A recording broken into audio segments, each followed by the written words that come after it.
Who are you? That's a good question post-retirement, Like that's one of those thing things that comes to mind. I'm a husband and father, a free American. Patriot? Patriot is a funny word.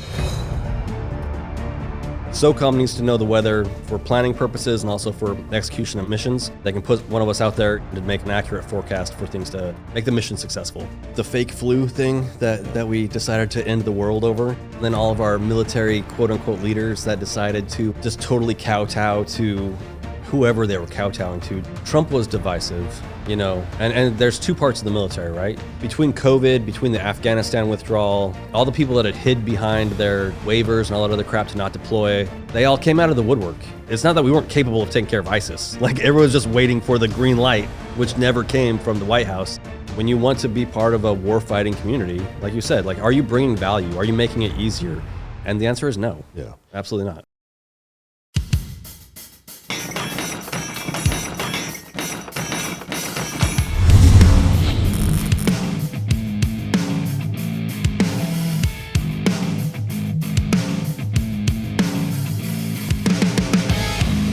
Ladies and gentlemen, as always, it's both an honor and a pleasure to welcome my next guest to the podcast.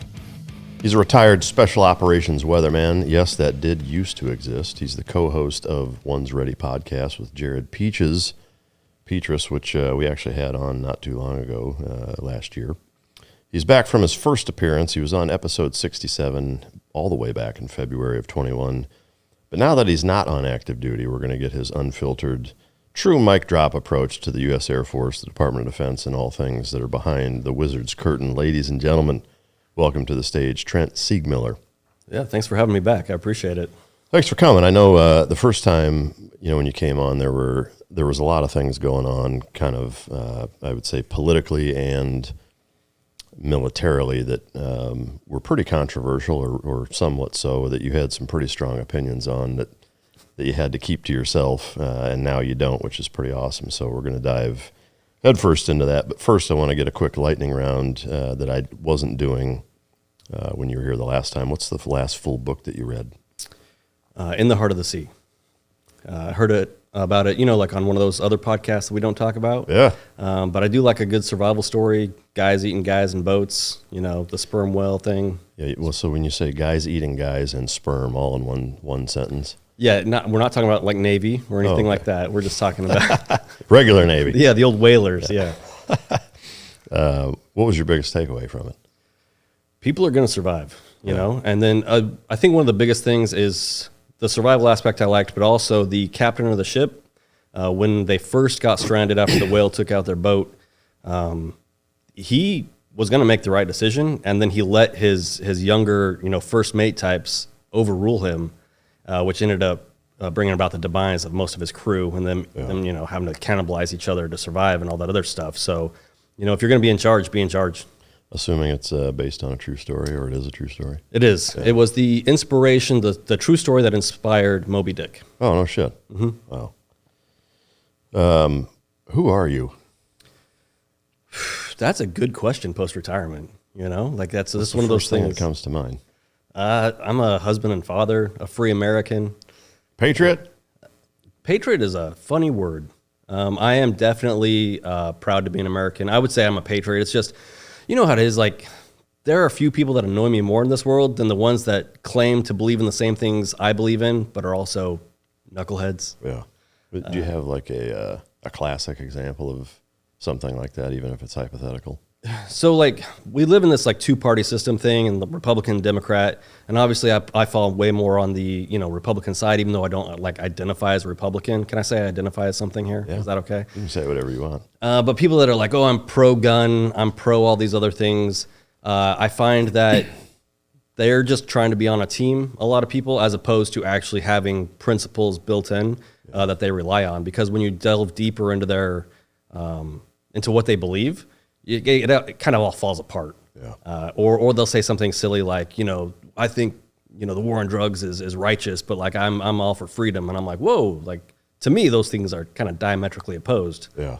No, I tend to agree. I think, there was a really funny skit I saw with, it was a comedian, I don't remember his name. He was Asian, and he was talking about making America great again. And it started off as kind of a skit or a sketch. I mean, it was funny at first, but then when he started talking, it was actually more like kind of true, but and not in a zing to Trump supporters or that movement. You'd have to see it to get the full context. But what he said that I actually thought was both funny and true is he was like, I meet a lot of Americans that, say like, I fucking love America. I'd die for this country. And he's like, well, Department of Education wise or school wise, like America sucks. So why don't you do your fucking homework for America? Are you willing to do homework for America? Because your grades suck and you don't know shit about anything. And it was like while it was still part of the stand-up routine, it was, it kind of reminded me of like the hardline, like almost prepper guys that take it so far to where, it's kind of ridiculous. Yep. Not to say that you shouldn't be prepared. I mean, I certainly make arrangements, but it was like, these guys that get so in the weeds on what they carry gun wise. Oh, geez.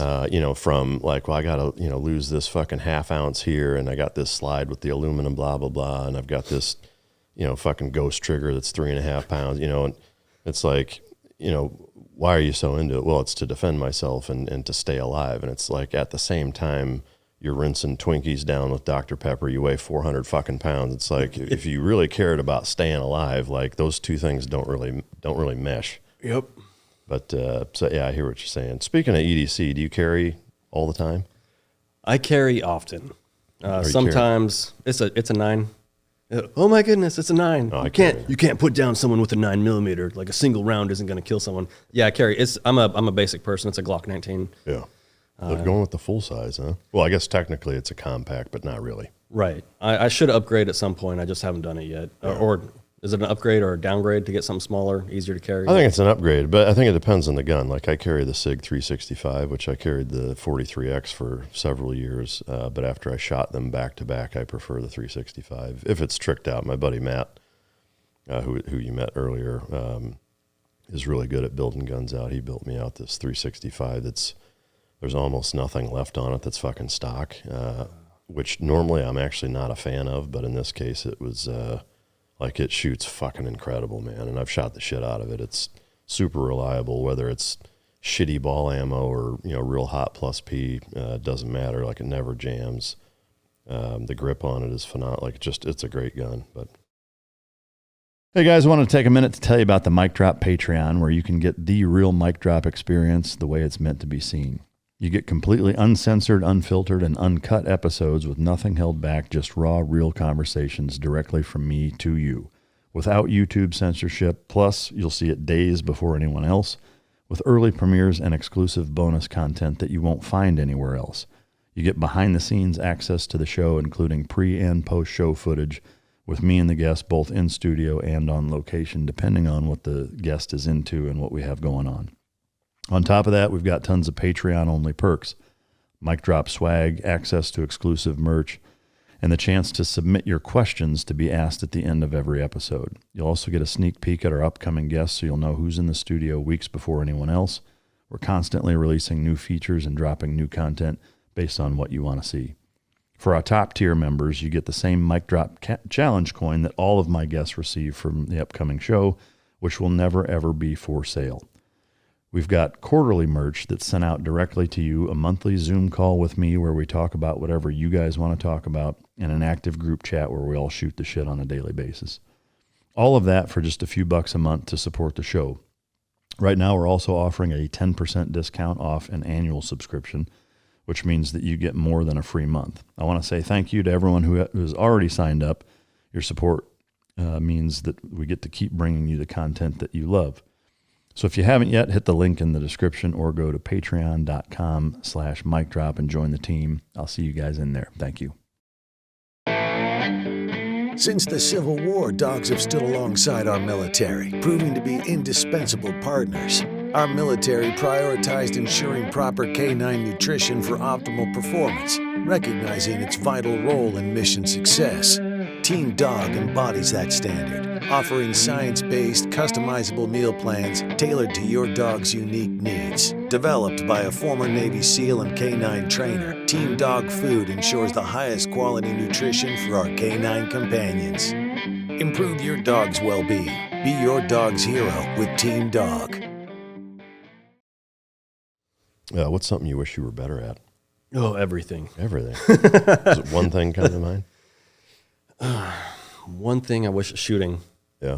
I think that's one of the reasons I'm kind of basic about my firearms. I don't feel like I've earned the right yet to really Get crazy with it. Yeah, if I go to the range once a week or a few times a month, it's like those folks that are like, oh, I have like the best of everything. It's like, well, how often do you shoot? They're like, Twice a year. Twice a year, yeah. Like whatever. So I do have like a membership to our local gun range now. My wife got it for me for Christmas. So thank you, babe. I love you. So trying to get better at that, especially now that I'm out. Pistol kind of always lagged behind, so I'm trying to catch up. Yeah. Yeah, I don't disagree with you there. You could always be better. I could always be better at shooting for sure. If time travel were possible, right? Let's say you can go full Marty McFly. You can jump in the fucking DeLorean and you can go anywhere, right? Time-wise, forward, back. Where would you go? When would you go? And why?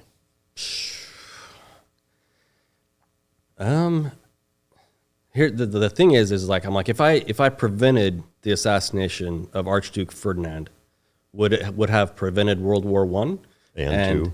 Yeah, and kept America back in the day. Instead of being the world's police and thinking that we had to be involved in everything. Yeah.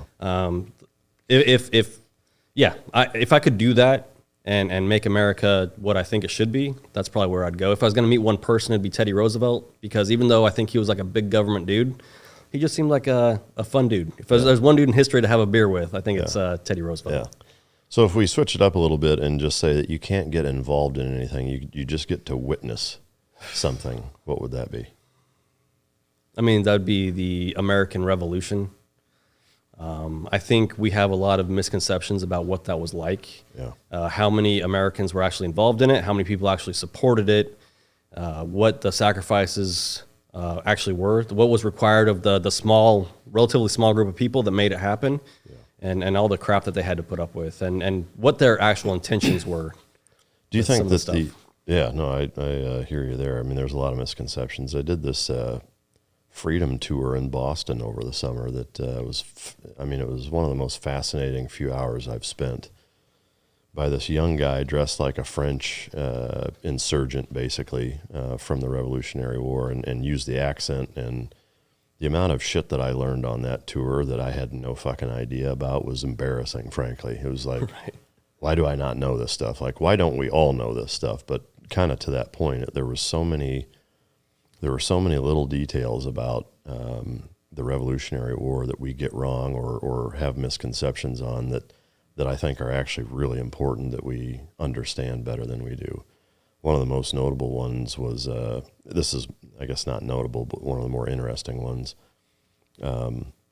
was saying that the British are coming. Like, he would not have said that because everybody was that then. We are British. It'd be like now saying, the Americans are coming. It's like he would have said something else. But there were just so many little things like that of kind of looking at the context and John Adams and kind of how he was a pretty controversial figure and really used the media, which back then were political cartoons. That was like the most influential part of media, because obviously there's no TV or radio. And so even in articles, like, they have their worth, but the cartoons were kind of most bang for your buck. And so, like, he, paid guys to manipulate these cartoons to push this certain narrative that fired people up and made the revolution happen, probably more so than it would have organically. Just all kinds of things like that were super, super cool to see. But the original memes, right?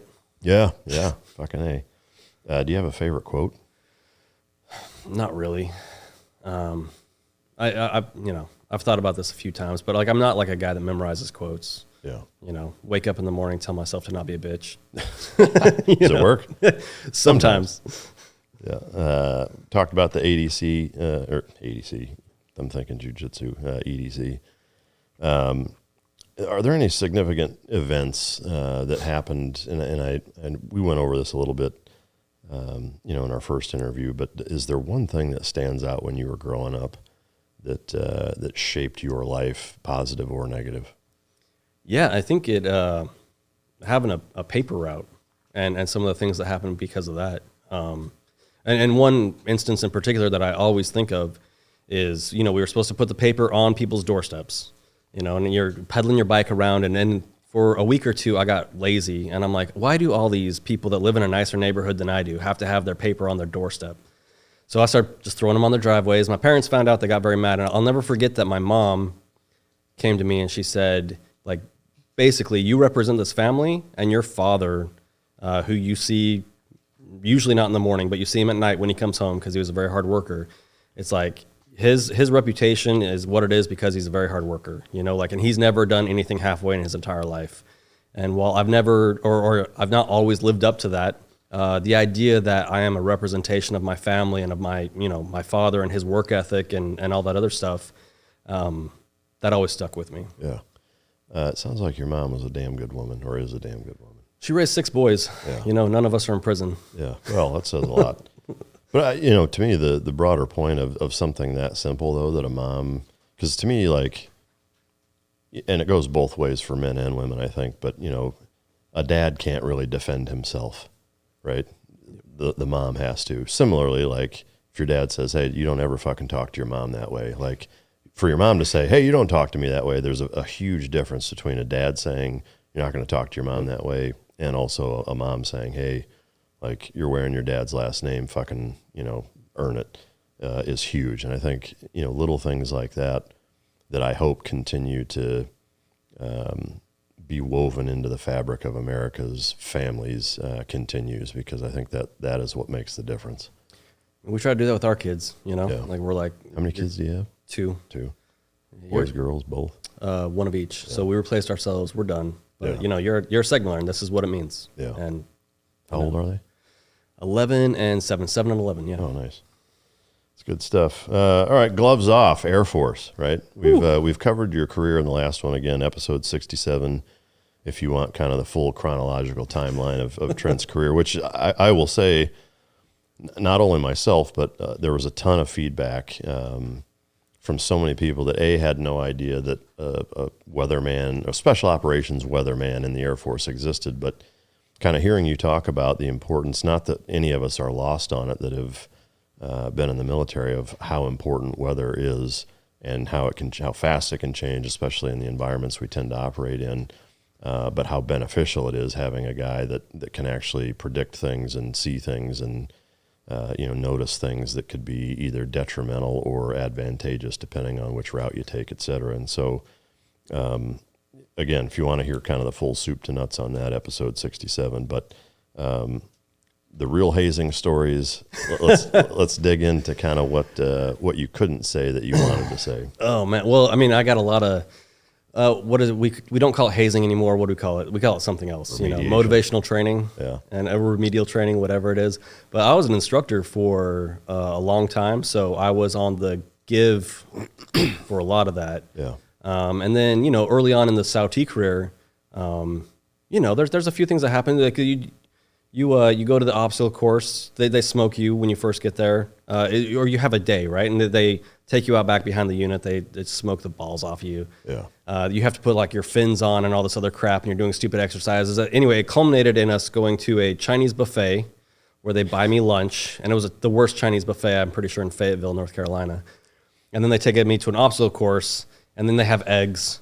And so the idea is you'd come to every obstacle, and you get in like the front-leaning rest or your flutter kicking. They ask you a question. If you get it wrong, you have to do the obstacle. And you have an egg that you have to keep safe. And for every egg that you break, it's more push-ups that you have to do before you can do your cherry blast, which is your first jump with your unit, right? So I broke a lot of eggs. And at the very end, I remember I'm doing like these like dive bombers in this disgusting water. And actually, my first supervisor gave me antibiotics when we got done because he was like, bro, you're going to get sick and die. But at the very end, someone pulls out a napkin because I wasn't quite smoked yet. I was a young guy. I was in pretty good shape. And they had these like squid legs that they brought from the restaurant from earlier. Oh, God. And they're like, if you can eat one of these, like you won't have to do the entire thing again. Of course, you're not going to do the entire thing again because they don't have time and no one does it twice, but they're threatening. So I ate one of those like 3-hour-old squid legs from that crappy Chinese restaurant. And, I didn't puke, and I think that was fairly impressive to them. Did it not make you sick later? I took the antibiotics, and, I was like 23, So, nah. Yeah. You know, I mean, you like can eat food poisoning wise, sitting out for 3 hours, it didn't. It's probably another reason why my supervisor gave me antibiotics, because he was an old rescue swimmer in the Coast Guard before he came over. But yeah, stuff like, I mean, those are the things though that are awesome, because you get done, and I had like thousands of numbers of push-ups I had to do before I could do my cherry blast. But the entire unit gets down, we all knock out push-ups together to bring that number down to a manageable number before my first jump. But stuff I've done to other people, you know, it's just the normal stuff. You yell and scream, you say terrible things about them and their family, and tell them their parents are disappointed in them. Is there a worst thing that you've done to a student that stands out? Man, so I had a student when I was at Keesler, my first instructor tour. The combat control students, when they left Texas, would go to airborne or survival school before they came to Keesler. All the weather guys came straight to Keesler, and then they would do it afterwards. So they have like an 8-month tech school. My guys are monsters by the time they go to SEER and airborne. Anyway, some of my guys come back and they're like, "Hey, there's this kid who is wants to be a combat controller that is talking mad shit about SAUT guys." And I'm like, "This guy's not even a combat controller yet." And they're like, "Yeah, he's saying, you know, you guys are worthless, blah, blah, blah." And like whether or not I agree with that, he's a student, you know? And so this kid shows up at Keesler finally after he went through airborne, I think, and he's, you know, 5'6", pudgy, you know, chia pet hair. Yeah. And he's probably the only one that if I had to look back and say I did something a little unethical as I rode that kid out of the pipeline, that was the one. I just was on his ass every day. Like you rode him out? Yeah. I mean, like you got him out of the program?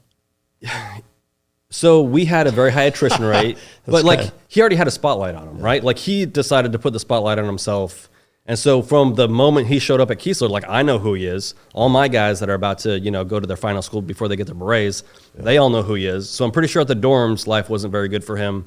And then as soon as he showed up at the gym every morning, like I'm just watching. Like you make a single mistake, and I'm going to go ballistic over it. So he ended up quitting. So is Jared pissed that you did that to him? his little brother. The Oompa Loompas stick together. Yeah, no shit. What was the real reason you couldn't be a linguist? Like you wouldn't get into it super deep? So, I mean, you know, like in the early part of your career, I think it was finances or something, but like, you know, like I had never actually been arrested. But there were a lot of people that came in when I came in to the linguist program, and the rumor amongst all the idiots, all of us that didn't know anything that was going on, is they were like, "Oh, we need linguists," but they washed a whole bunch of us out, and they said they couldn't give us clearances.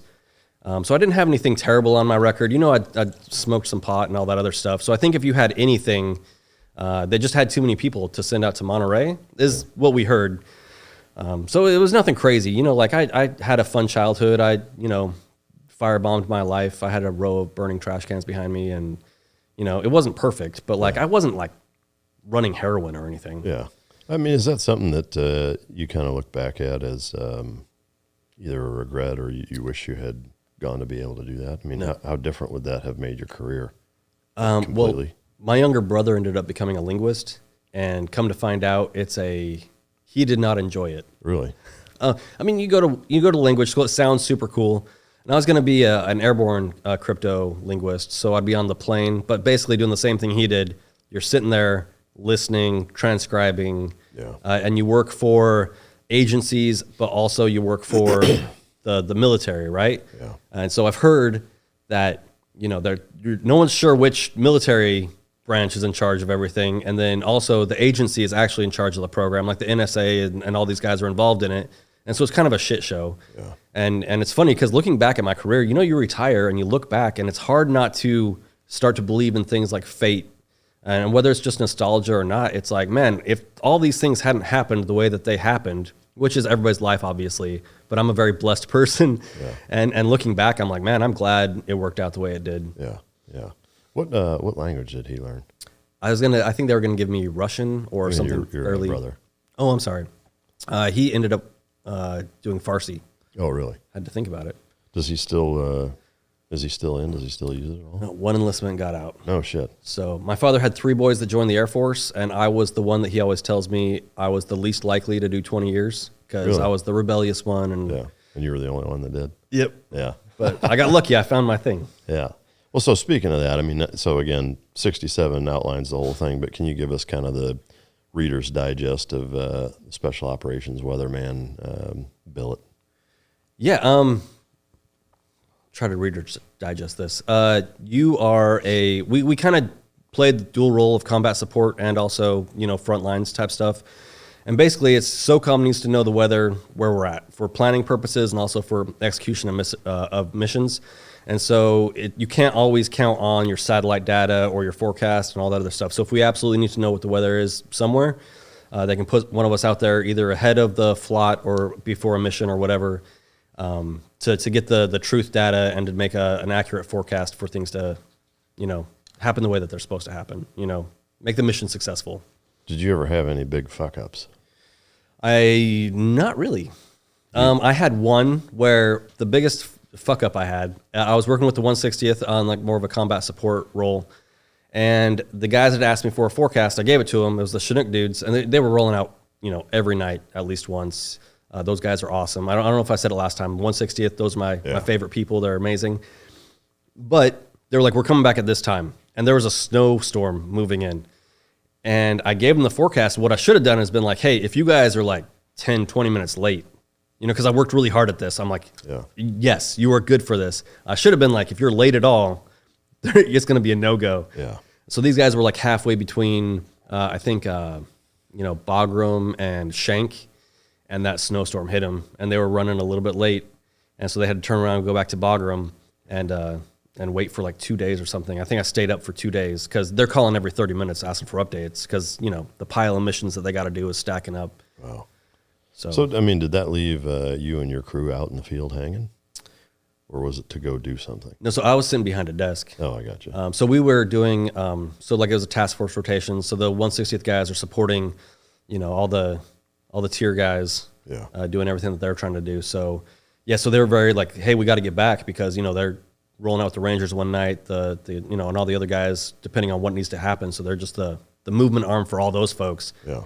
So no one was like stranded in the field. It was post mission. It was the end of the night. They were heading back to base, but they were a little bit late, and I should have let them know, and I didn't. And so that CW4 and I got real close. Yeah. With the constant updates. But he was like, he understood, and those guys, you're a CW4 and the 160th. He knows what the deal is. Yeah. No, for sure. That's a lot of responsibility. Obviously, if the difference between being able to go and not go hinges on your accuracy, that's a fair bit of pressure. Oh, yeah. I know sometimes, because like there are like minimums, right? So you forecast for like blocks of weather, and you pass a minimum, and then there's more requirements and then another minimum. And so like there would be nights where you're like, hey guys, like it's a no-go. We're below minimum. So they're like, hey, so you said that visibility is going to be like 800 meters in this mountain pass. Like, do you mean it's going to be 600 meters or do you mean it's going to be 500 meters? And it's like, we're going, when certain people start moving that are on the list of things that we're doing, they're like, we're going anyway. So like to your best of your knowledge. And so like, you're just going crazy being like, you're asking me the difference between 600 and 500 meters of visibility in this particular mountain pass at this time. And you just got to make a call and stick to your guns. Hope that you're right. Yeah. It can be a lot. Yeah. Guys, you know how important sleep is. It's one of the most consequential recovery mechanisms that we have as human beings to be able to be productive, stay mentally sharp, and also operate at our highest capacity. I'm really excited to work with Helix Sleep. They are sending me a mattress to try out. They have a track record of phenomenal products and helping people sleep all over the country. And I'm super thankful for them to be willing to send me a product to try out. So go to helixsleep.com/mic drop for 27% off site-wide plus 2 free Dream pillows with mattress purchase. That's 27% off site-wide plus 2 free Dream pillows with that mattress purchase at helixsleep.com/mic drop.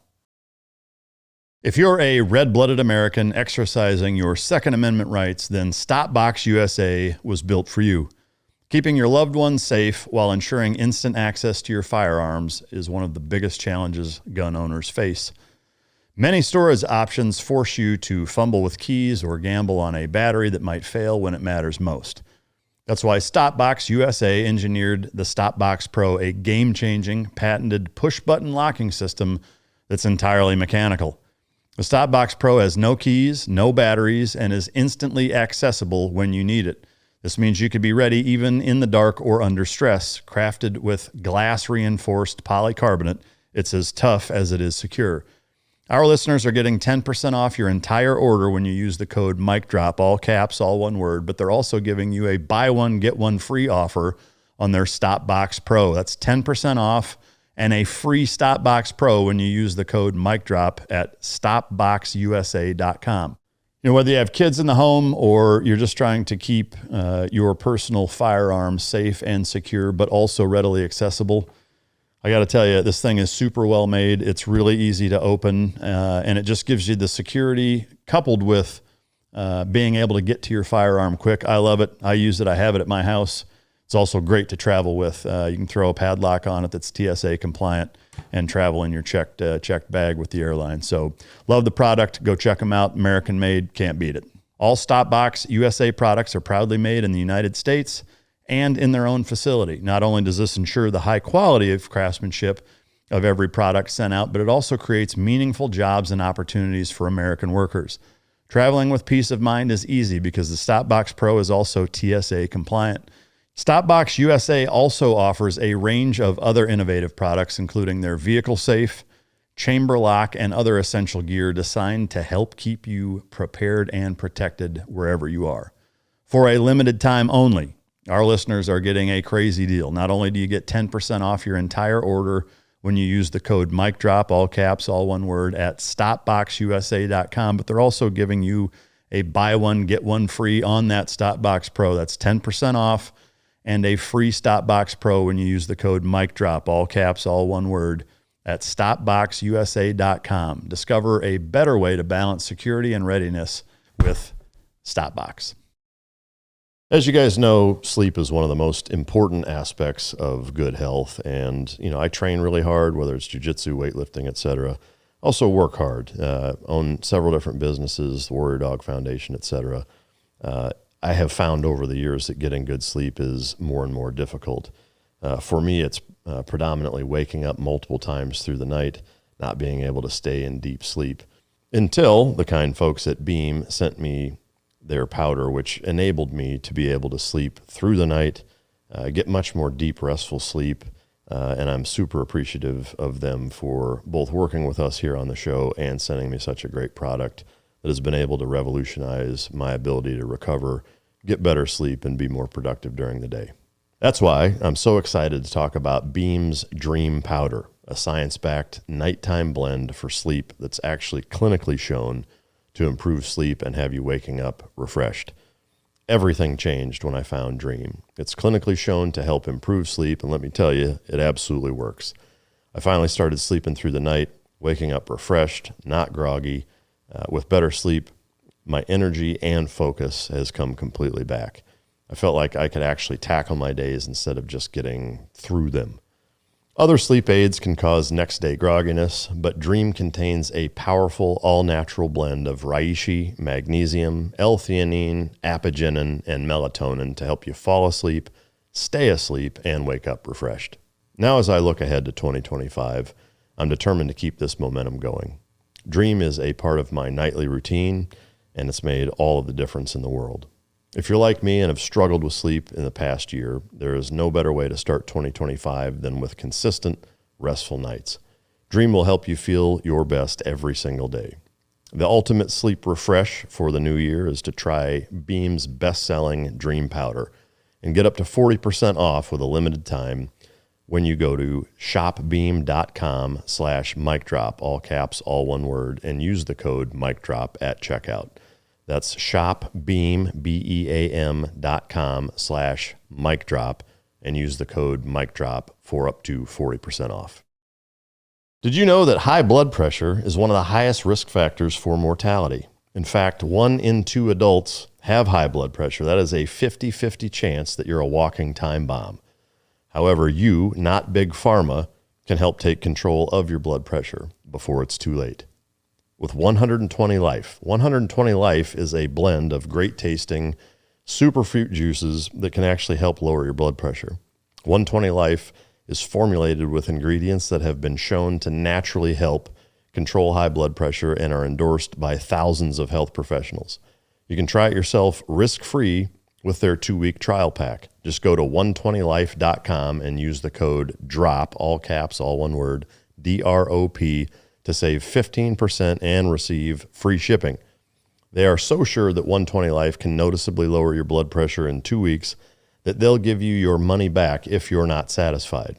120 Life offers a risk-free trial with a full refund if you don't see lower numbers in 2 weeks. There's nothing to lose except your high blood pressure numbers. 120 Life is trusted by healthcare professionals with hundreds of doctors recommending it to help manage blood pressure naturally. It's not just for high blood pressure. It's also helpful for those managing diabetes. 120 Life provides visible, measurable changes in blood pressure, and you can use a simple monitor at home to track your progress. Thousands have benefited from 120 Life. It's a choice you can trust for your health. So you have nothing to lose but those high blood pressure numbers. Go to 120life.com. That's 120life.com. And remember to use the code DROP, D-R-O-P, to save 15%. This is serious. It's your life you're talking about. 120 Life can help. These statements have not been approved by the Food and Drug Administration. This product is not intended to diagnose, treat, cure, or prevent any disease. So one of the things, you were here right at about 4 years ago. So between when you were here and now, the entire COVID experience took place within the military. It did. Now that you can kind of openly share what that was like and your thoughts on it, I'd love for you to kind of expound on that. The fake flu thing that we decided to end the world over. Yeah, and then all of our military quote unquote leaders that decided to just totally kowtow to whoever they were kowtowing to force us to take, the vaccines and all this other crap that I think is really obvious now. If you don't believe that it has negative side effects, I think you're hiding from yourself and from all data. It was a fucking shit show, and everybody was pissed off about it. They kept up training, but like all the masks shit and all this other stuff, it just really highlighted the cowardice of the people at the top of the military. It's hard sometimes because, we live in the social media space and guys will talk about, certain generals and all this other stuff. And it's like, well, you have these civilians hopping on there. Well, like he went to war and he's a good person. And how can you say you're questioning everything about him? It's like, maybe when he was in 03, he might've done some good stuff, but as a general officer, he's a piece of shit. Yeah. And the things that they did to the military during that time and all the DEI stuff that came along with that and purging the military, it was, I don't know how else to say it. It's treasonous. Yeah. I don't disagree. Could you put a percentage figure on kind of the degradation of our military's competency or efficacy from, we'll say, 2019 or 2020 to present day? At least 30% or a third, right? At least 33% degraded. Because and living in the one's ready space too, it's not just that you fucked up the military as it is, but how many people after that are not joining the military? Yeah. How many people that would have been our front of the line guys were like, man, no, like go fuck yourself. I'll go to college. I'll go do something else. I'll train on my own. Like I'm gonna go be an American. I'm gonna be free. It just really highlighted the negative aspects of military service. Did you get the vaccine? Of course. On paper? Yeah, we all got the vaccine. I did put in the paperwork that it was not voluntary.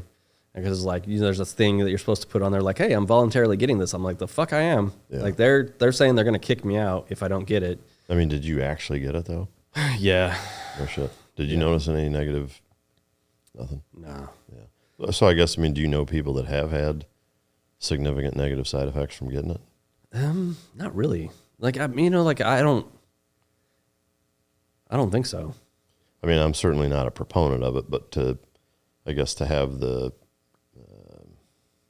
thought process of, the negative impacts it had on the military, is it safe to, assume or speak for you in saying that has more to do with being forced to do something and the kind of aftermath of that versus actual side effects from the vaccine? I think it's the negative side, I'm trying to figure out how to word this the right way. I think what really messed people up is they forced a vaccine that hadn't been proven, that early on had negative side effects. A lot of people, right? Like, so like, I think that's what jacked people up, right? It's not that, you know, we all had to get anthrax and all that other stuff, which I maybe didn't get all the anthrax shots because I don't like to get that, or the flu shots. I'm an anti-shot guy. But I think I lost the thread on that. Well, I guess I would ask, you know, were there any other people that you worked with that had negative side effects from the actual vaccine itself? I don't think so. Yeah. Like I'm a pretty healthy guy. Like, you know, I'm not the fittest guy in the world, but like, you know, Yeah. I think my body was able to handle it. And I think most of the people I know, I think if you were older, it had worse effects, or if you were younger, it had worse effects. You know, like all the high school athletes dropping dead on the field and all the other stuff, and people that have unhealthy lifestyles, just like anything else. But, you know, I was in my 30s, which I think was kind of the sweet spot for going in there and just being like, you're already fucked up. Yeah. You know, like what am I going to do to you? Yeah. Do you know, were there guys that you worked with that refused it and got kicked out? There were definitely guys that got out over it, that refused it. There were people that for a long time, they're like, well, you can't deploy, you can't do this, you can't go, you know, you can't PCS. And up until not that long ago, it was still like one of those things. It's like, well, they don't have the vaccine, they can't do anything. And guys were like, okay, well, like, I'm not taking it. Yeah. So I think I had an instructor that ended up getting out over it. They didn't like kick him out necessarily, but he did not re-enlist. Yeah. And you know, there's in my career field, there's not that many of us. And so when I lose a performer, any of them, it's just like, what are we doing this for? Yeah.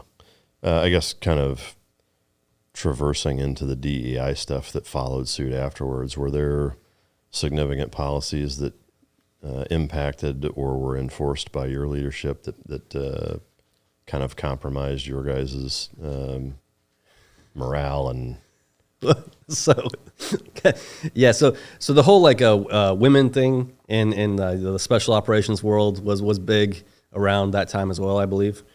And the special tactics officer community decided to hire a female to become a special tactics officer. And so the way it works on the officer side, so on the enlisted side, like we have a list of things that we have to do throughout the pipeline, and if you don't accomplish those tasks, you're out. You know, it's very black and white. On the officer side, they do not have that list. They just have like a pretty broad, you know, it's weird. So we had a female, and it's not all her fault, right? But like they pushed her through the pipeline. She failed multiple times, and the Air Force Special Operations commander basically pushed her through our pipeline and made her a special tactics officer. And that was a big thing on social media, and everybody knew that she didn't pass everything, which in my mind, you're just hosing all the females that are coming behind you, because there's no females now that are going to be in our community that anyone's going to just take without question, you know? So that happened. That was probably the big thing that happened, where people were like, man, like the Air Force Spec Ops has gone woke and all that other stuff, just like everybody else, right? We had the female Rangers. I don't know, did any of the SEALs ever make it? No, there was two, to my knowledge, that attempted, or that at least made it into the initial pipeline. Now, keep in mind, like back when I went through, it was quite different. There wasn't this prep phase that there is now, because now, like, you go through boot camp with only SEAL, EOD, SWIC, you know, type of candidates, diver, I think. So you're all in the same division. You do accelerated advanced workouts. They're a little harder on you as far as the physical stuff goes, and it's more geared towards that pipeline. And then from there, you go right across the street, stay at Great Lakes for, I think, a couple of months and do BUDS prep. And so I believe one female, and I'm probably going to skewer this, I don't think either of them actually even made it to day one of actual BUDS training. Right. It was sometime between either BUDS prep and or in-doc, where both of them quit and didn't do it. One of them was a really good lacrosse player, I think, and I think the other one was maybe a track athlete, perhaps. But yeah, that, to my knowledge, that's the only two that have ever even tried to get into the pipeline. And like I said, neither of them even made it to day one. But we stole that prep course. Oh, did you? Yeah, That's we, good. We went out there and saw it, and it was super good. And of course, we took it back to the Air Force and messed it all up. Well, I think it's good, but to me, the biggest question that I think is begged to be asked is, does it actually matter? You know, is the graduation rate any higher because of it? And I believe that the short answer is not really. And I tend to think that, you know, there's only so many human beings, you know, that genetically, the combination of genetics, of upbringing, of environmental exposure, training, experiences, et cetera, that all kind of convey together to be, or conjoin rather together to be that perfect storm of everything needed to make it. And I think, not to get too far in the weeds scientifically, but if you think about it from kind of a evolutionary biology standpoint, I think, you know, any species on Earth, like their primary goal is to perpetuate itself, the survivability of a species. And when you have a component of that genetic makeup that lacks self-preservation, that doesn't lend itself to the survivability of a species, you know. So I think it only stands to reason is that no matter what you do to try to recruit, to prepare, you know, whatever leg up or you know, preparation you can provide for individuals, there are just only so many people that have all of the things that need to be there in a manner or degree with which they need to be there for them to be successful. And I think this is a kind of a classic example of that. But are there any more women now in your field that you know of? Yes, and at least, yeah, the ones that have actually made it. You know, and we try not to like advertise it too much. And I'm being cagey because I don't want to burn anybody. Because, you know, in my career field, what my career field became, the special reconnaissance career field, I think there is some value in having a female, right? I think the agencies and some of the tier ops have proven that there's some value in having females, you know, in certain situations. One of the things that happened was, though, like she, you know, at least one of them, like she made it, and then the folks in the Air Force wanted to like run news stories about it. Yeah. And I'm like, absolutely not. Like, don't put this person's face on camera. What if she wants to assess for the next level or get involved in some of these programs? Yeah. But she actually met all the standards, but only one that I know of. Well, so I guess my follow-on question to that would be, within the Air Force, at least from your experience in the areas that you were in, did the what is a woman component come into that? Because, I mean, I know there were parts of the military, even the SEAL teams, where there, I believe there's active duty transgender SEALs, and or at least one, I think. I could be wrong, but if anybody knows for sure, feel free to throw that shit in the comments. But to me, if that enters into the equation, then it's kind of like, well, what fucking difference does it make then? Yep. You know, like if it's not a biological box that's being checked and it's a preference or a decision, whatever you want to call it, then who gives a shit? Like, did you guys run into any of that? Not really. Not in our community specifically.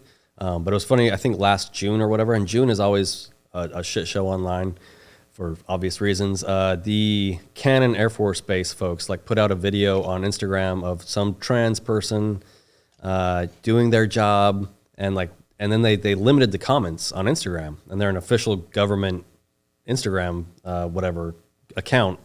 And it's like that, you can't do that. That's illegal for you to limit comments on an official government account. I didn't know. And we tried to get them called out. Yeah, and you know, one of the One's Ready hosts, Aaron, he called them and tried to suss it out. And it's like, you can't limit comments on this, guys, because it's like you can see like Instagram post, comments open, you know, blah blah blah blah, and then this one they limit the comments. It's like, you can't say that here, and it's like, we absolutely can, and you're not allowed legally to say we can't. Yeah. And I think that's one of the big things. It's like, man, let people live how they live, but like, I don't think the trans thing should happen in the military for obvious reasons, like, well, a lot of reasons.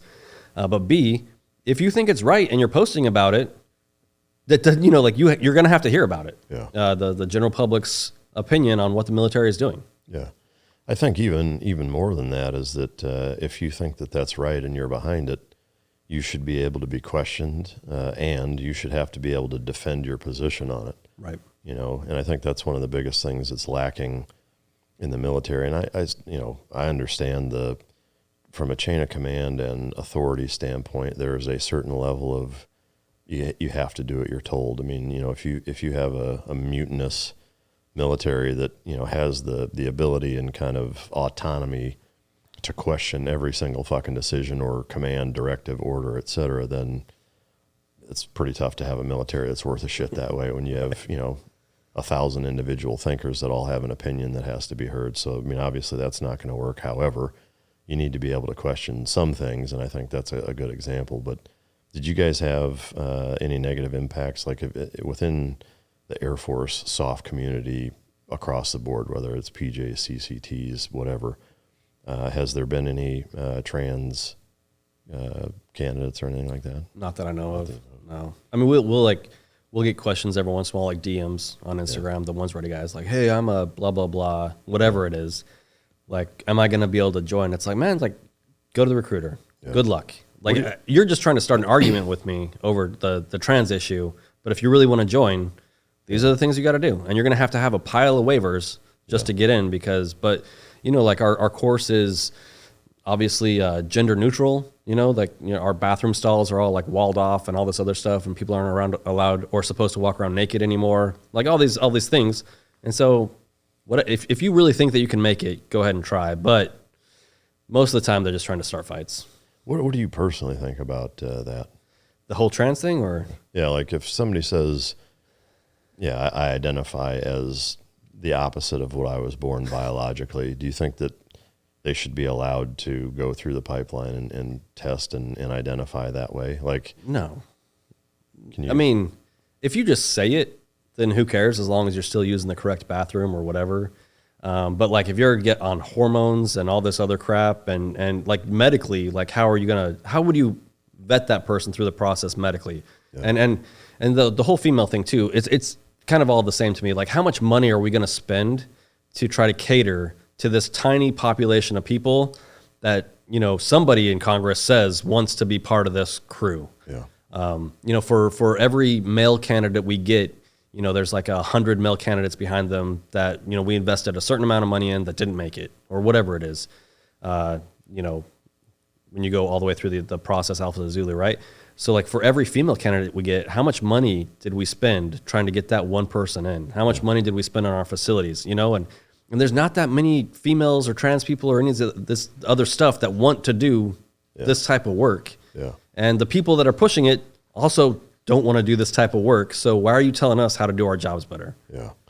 Do you, I mean, it's going to be an assumption on your part, but like, could you put a percentage on the number of people in the special operations community in the Air Force that would accept a transgender? Do you think it's extremely low?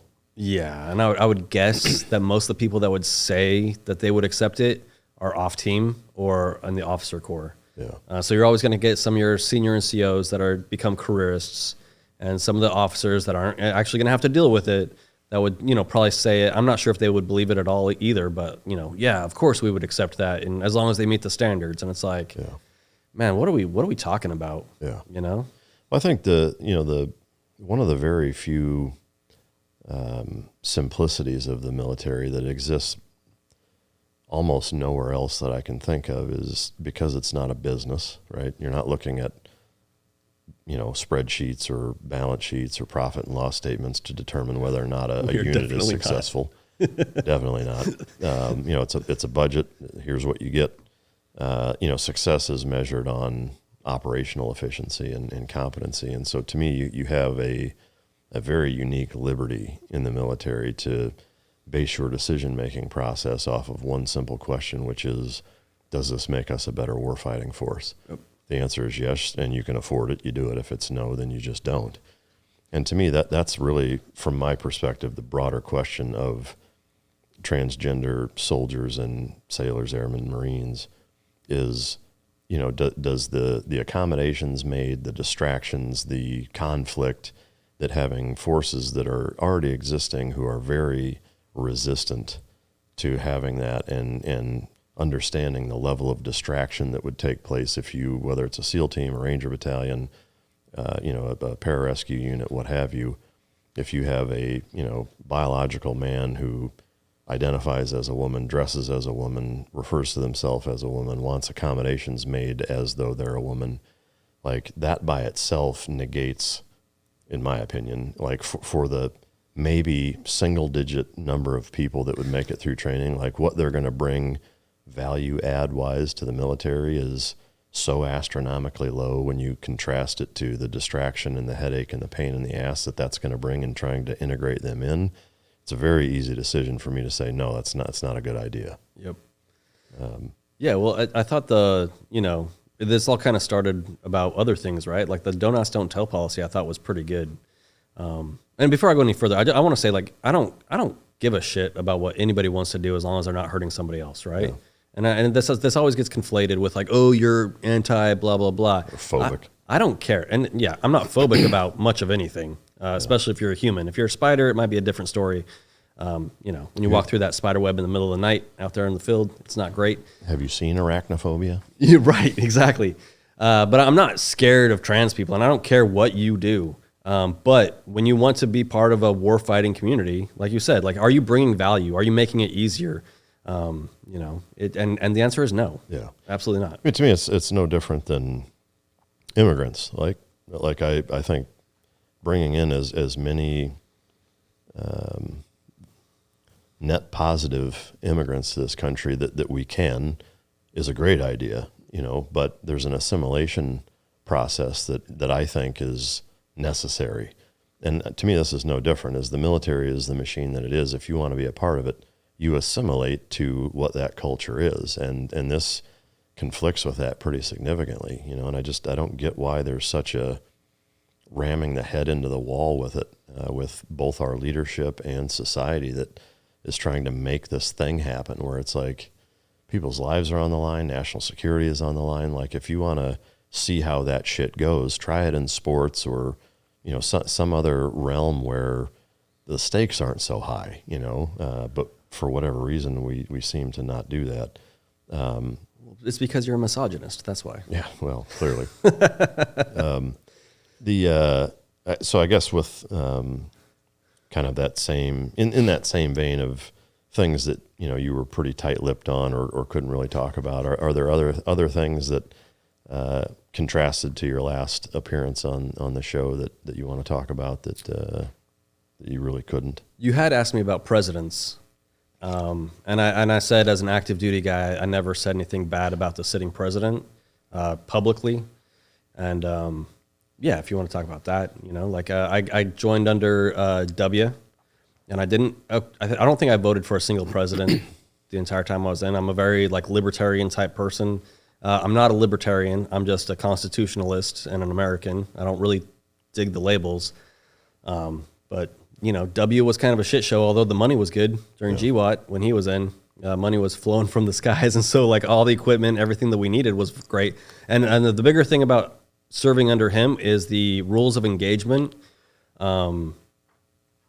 benefited us, kept us safer. And while it probably led to some things that weren't so great downrange for not American forces but for other people, we definitely felt like no one was going to question us if we defended ourselves. Where when Obama came into office, that was a lot different.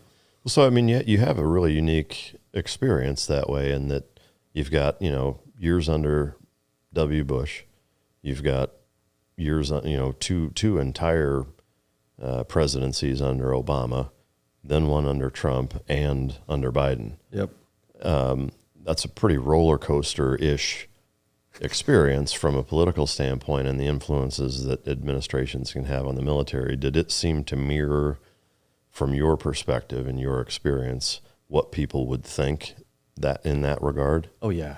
When Obama was elected, and some of the stuff he said on the campaign trail about ending wars and all that other stuff, because in Afghanistan, 2006 is my first rotation, and we were already talking like it was a Vietnam. Everybody knew. All we're doing is rolling people up and getting into gunfights and all this other stuff, and with really no end in sight.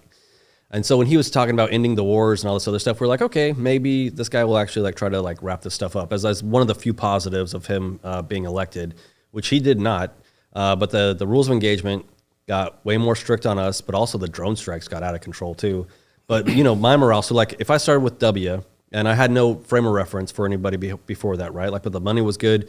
Then during the Obama years, money got way tighter. The threat of government shutdowns all the time because him in Congress or whatever. I don't remember all of it, but morale was definitely on the decline in my community, and that 8 years of that, and that was not very cool. My last deployment was still under Obama, and we're setting up for the Syria invasion, and we're sitting around with people, and I remember talking to a lieutenant colonel, and she was like, I don't even know what we're trying to do here. She was like, there's no end game here. Like, we're flying into Syria or along the border and we're schwacking people. But like, what are we trying to do? No one's letting us do our job. And things were pretty bad. So we set all of it up. Everyone was ready to invade Syria and take care of ISIS, right? We were ready to do it. It's not that we weren't capable of taking care of ISIS. Like, everyone was just waiting for the green light, which never came from the White House.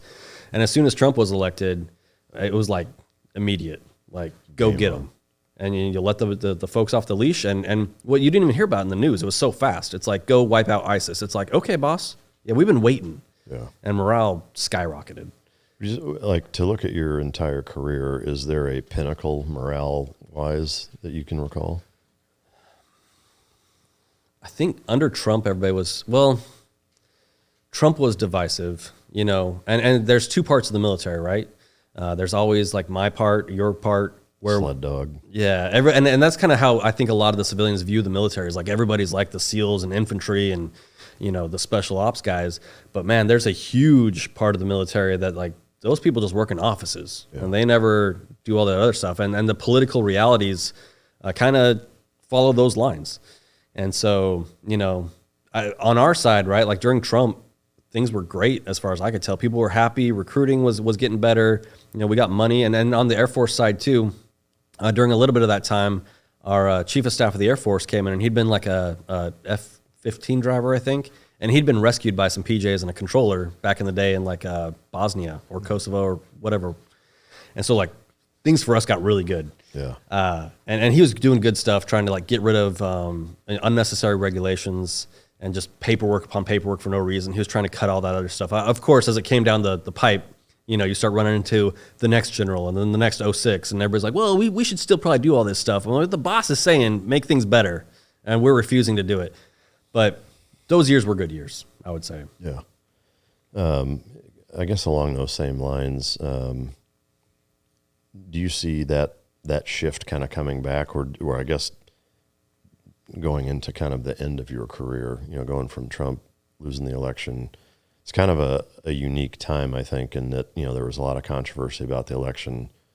And then, Biden comes into office right at kind of the start of, or the height of, the COVID shutdown stuff and all of the different policies. Was there another huge drop-off morale-wise when Biden came into office? Like a cliff, Really? And it's like you said, it was also COVID, but it's just like, man, it was like everybody turned on us on a dime. Like By everybody, who do you mean? Like all the general officers, everybody. It seemed like everybody had just been waiting. So like a few things happened, right? Like between COVID, between the Afghanistan withdrawal, all these other GWAT ending, more or less, it seemed like all the people that never did anything, that hated us for years because we were out there doing our job and getting credit for it, and all the special operations guys were, we got to do what we wanted to do for the most part. We had a voice. But all the people that had hid behind their waivers and all that other crap to not deploy, like, I don't want to say like all the cowards, but that's kind of fits. You can say it. They all came out of the woodwork, and they all felt emboldened to do all these things, all these DEI initiatives to go after. Like I worked for a female general who had just felt like she'd just been waiting her entire career to attack us, and had all these assumptions in her head about how somehow it was our fault that women weren't allowed to serve in special operations. It's like, or if you understood how Congress works, like that's where it came from a long time ago. Yeah. So don't come after me like I'm the one that hates women, or don't come after me and not even be willing to have an open and honest conversation about how much money it's going to cost, how hard it is to recruit, and what the results are on the back end. Yeah. Like when we get a female on team, and she gets pregnant, and she can't jump out of planes anymore. She can't do half the job anymore. Like, what do we do? Does she still get special duty pay? Does she still get all these benefits from being on team for the 2 years that she's not allowed to do any work? Yeah. Like, how does that work? I think, even more than the money piece, it's the now you're down a person, Right. It's like now whatever the size the unit is, now you're hamstrung by one person, and that's a pain in the ass, I had an interesting conversation with John McPhee, Shrek, the CAG guy, was on here over the summer. And he had an interesting viewpoint on like the administrative side of, because I asked him, I said, what do you think about, the DEI stuff and having what you would consider as maybe unconventional or non-conventional type of individuals that are in the military? And I would say he actually changed my mind to a certain extent, as far as he was like, I don't give a fuck as long as they meet the standard or whatever, which I think most of us think that, but that's easier said than done when you talk about the distraction aspect. But I do think that like the other half of the military, I mean, to me, you kind of have the support side, you have the operational side. I think on the support side, who gives a shit, like if it's people in personnel or, stuff like that, as long as they're still meeting the standard. Right. And not providing or causing such a distraction to where it's counterproductive, then I would agree in that I don't care what their deal is, so to speak. But the second that, hey, I need this and this needs to change and this has to be different and I need, then again, go into that assimilation piece, it's one of the unique things about the U.S. military that exists few other places other than maybe, say, professional sports teams, is that there's a very distinct, specific, and recognizable culture that exists that is there for a reason. It's right. Purpose-driven. It's worked for a long time, and when you try to, upset that apple cart just for the sake of being a pain in the ass, then I have a huge problem with that. But what do you think about kind of a hybrid of that kind of thing? I like the idea. I would love to live in a world where I could just say, as long as they meet the standard, and assume that they're never going to be in a situation where they have to do anything other than their actual job. But that is also not how the military works. You signed up to give everything up into and including your life to get the job done. And all the way through GWAT and up to now, there's stories of personnelists and all kinds of other people getting stuck in some pretty crazy situations. Yeah. And when you talk about, hey, I need a personnelist to deploy with me right now. And it's like, well, in the place you're going to, do you have testosterone shots or any of this other stuff, this medication that we need? It's like, no, we're going to nowhere. And I need you to come and do your job in the worst environment imaginable so that we can go out and do what we do. I don't want to have to ask all those questions. Yeah. And it's not because I don't like them, I keep repeating it because I love people. And if you're in an office and as long as nobody is putting you on Instagram and trying to force us to think that this is somehow moral or ethical or whatever, or change my opinions about it, I don't care. I don't care as long as you do your job. But there's a lot of nuance and things that happen within that person doing their job that would preclude me from being enthusiastic about it. Yeah, I don't disagree with that. I think, the term meeting the standard sometimes is maybe misrepresented in that, the standard isn't just performance. It's also cultural.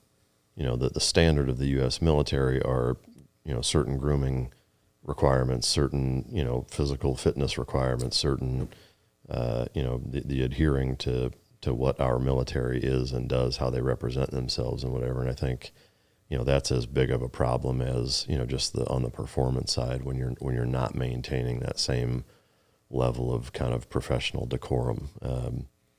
I see it was one of the, it was here just recently. It was the New Orleans bombing, or not bombing, running the truck through.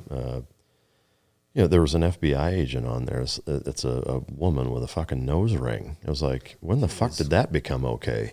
Yeah. It's like, do whatever you want on your own time, but she was the field representative, like the spokesperson on TV standing there with a fucking nose ring, and it's like, when did that become part of the gig? Now, I think a lot of people would be like, God, who gives a fuck? It's a nose ring.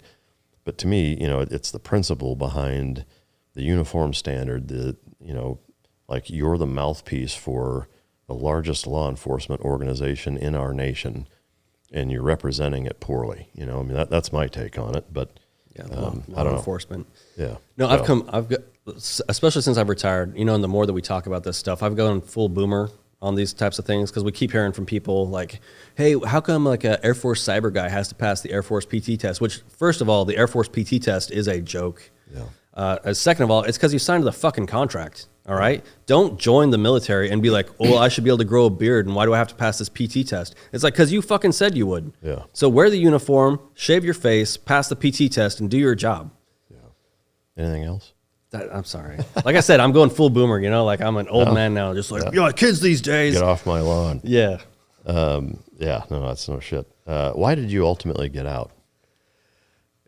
I was ready.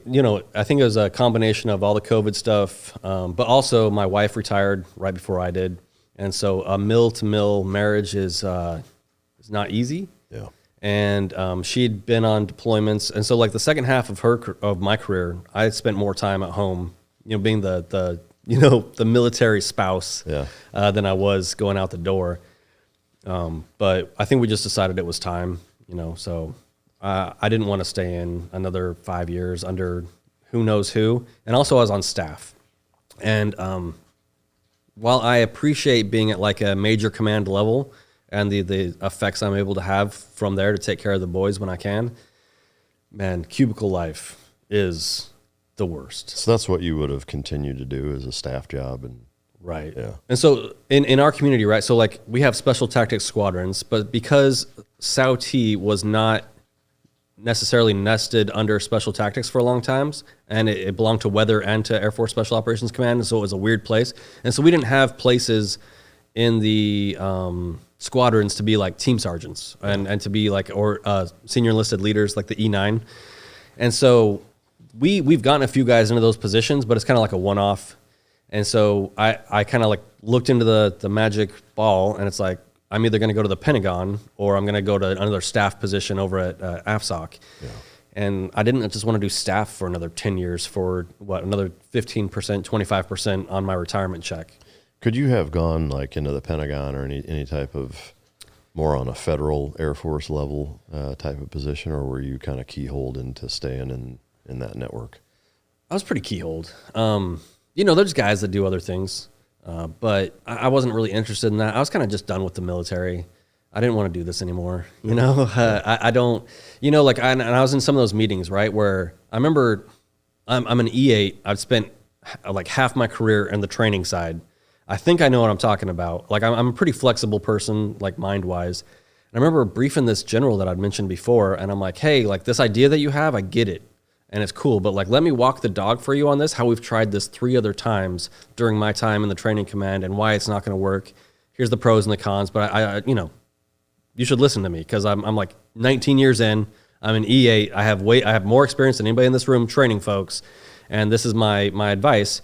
And it's totally disregarded. Yeah. And I'm like, well, what the fuck am I doing here? Yeah. If all my years of experience, and I'm not saying that makes me like a better human, but like if I have the most experience in the room, maybe you should like take that into account. Yeah. But for reasons unbeknownst to me, like just being ignored at the end of my career, I'm like, fine, then I'll just leave. Yeah. So what was the goal in getting out in terms of what you wanted to do next? Man, so if we talk about like military to civilian transition, I am the anti-poster child of doing things the right way. I didn't have a lot of goals. We had the One's Ready thing. I wanted to make it bigger. I was excited to see what we could do, especially once we're all retired, and Peaches is retiring soon, so we'll see what happens. But like I didn't knock out my degree, because in my way of thinking, if I went to a company and they're like, I see you have 20 years of like special operations experience, but I have this 22-year-old with a bachelor's degree, I'm like, you're going to hire that person over me, then I don't want to work for you. Yeah. And also I joined so I didn't have to go to school, so I didn't want to do that. But I didn't knock out my VA stuff and all that other stuff until after I was already out. So not a lot of plans. I'm not a big planner. What have you been doing professionally since then? My wife and I took some time off after we retired.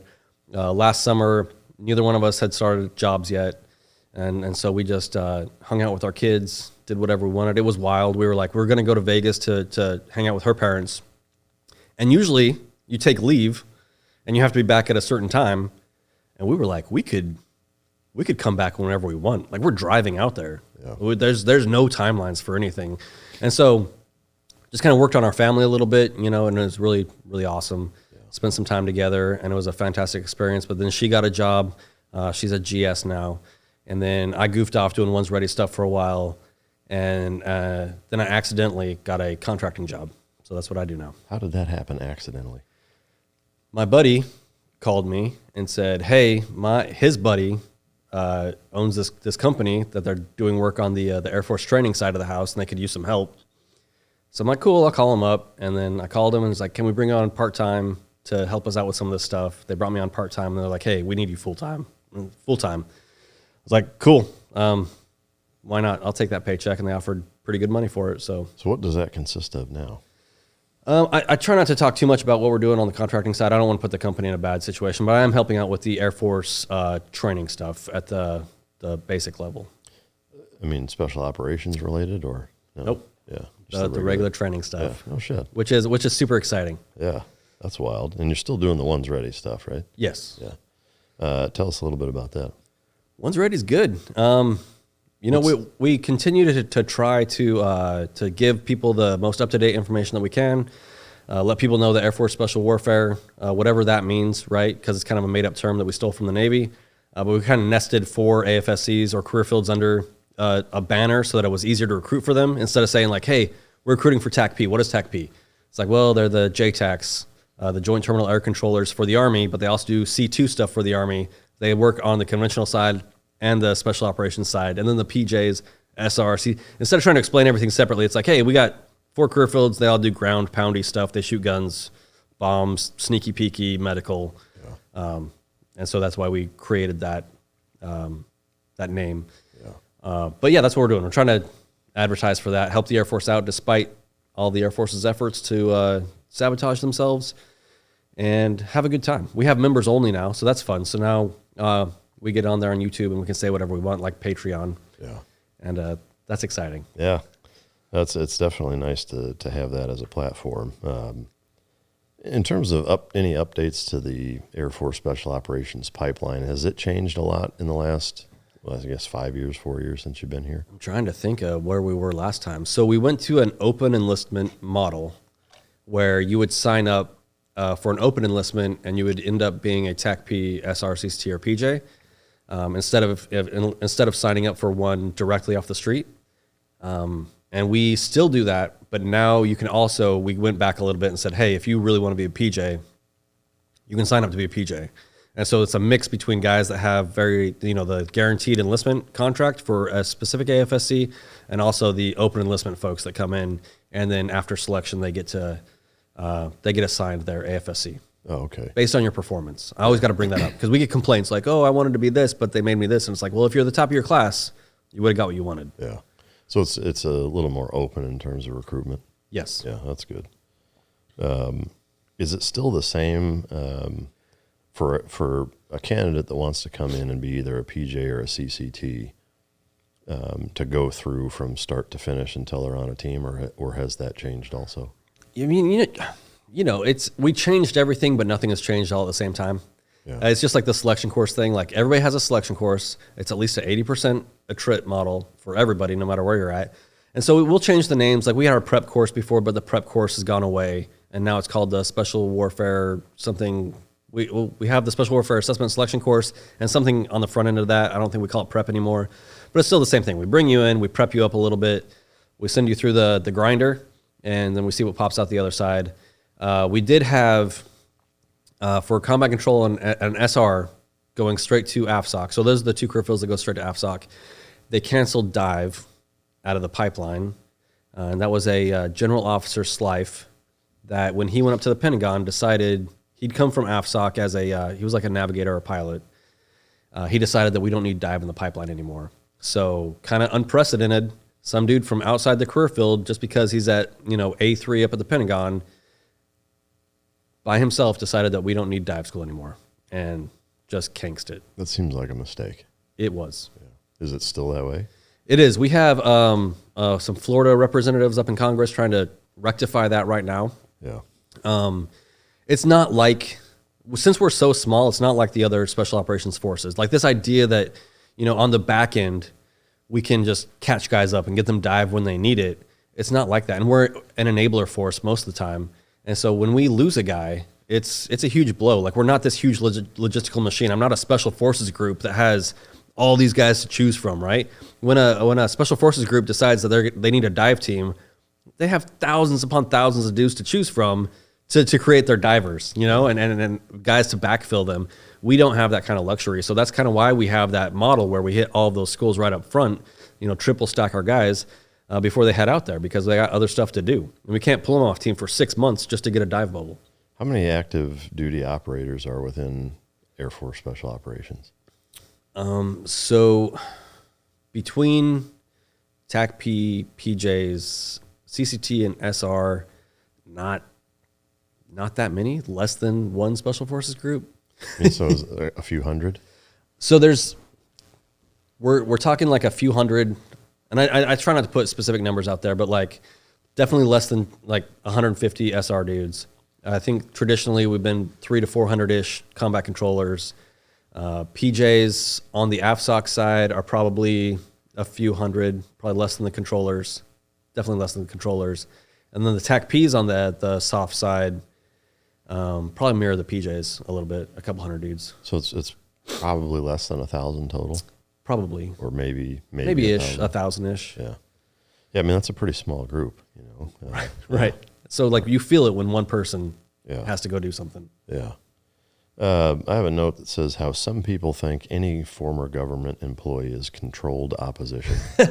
I did want to say, I've seen this a lot on the internet lately where... Can you, I guess, first define or describe what you mean by that? So controlled opposition would be, say, like I am a Shawn Ryan who is fairly like anti-government or whatever, or seeking the truth, or seems on the right versus left. But because Shawn was, I think, a SEAL and a CIA guy for a while, because he was in those roles, obviously, he's still part of those organizations and has controlled opposition to make us think certain things. Oh, yeah. And I just thought it was funny because I was thinking about it, and I'm like, you're a former SEAL, and also I wanted to congratulate you on seeing your dog food on the TV nice. show. Oh, I appreciate it. And I'm like, so you're part of Hollywood and you're a former SEAL, so obviously Mike Ritland is controlled opposition, doesn't actually believe the things that he's saying, and is trying to lead us astray. Yeah. I mean, I'm glad you brought that up. I mean, especially here recently, Shawn's, I think, taken some zingers by, some folks in our community or in the government. I mean, you name it, for that kind of same thing, saying, oh, it's a psyop, he's a plant, he's, whatever this. And it's like, I know him pretty well, and he's a fucking amazing dude. And like to assume, there's two things. I mean, one, to assume that a lot of our guys, would even do that to begin with, I think is insulting. Two, I think our guys are smarter than that, because there's the contingent or the outliers that would say, well, they're being used and they don't even know they're being used or whatever. And it's like, sure, come on. But I think the broader point is that you're giving the U.S. government way too much fucking credit to be able to pull that off.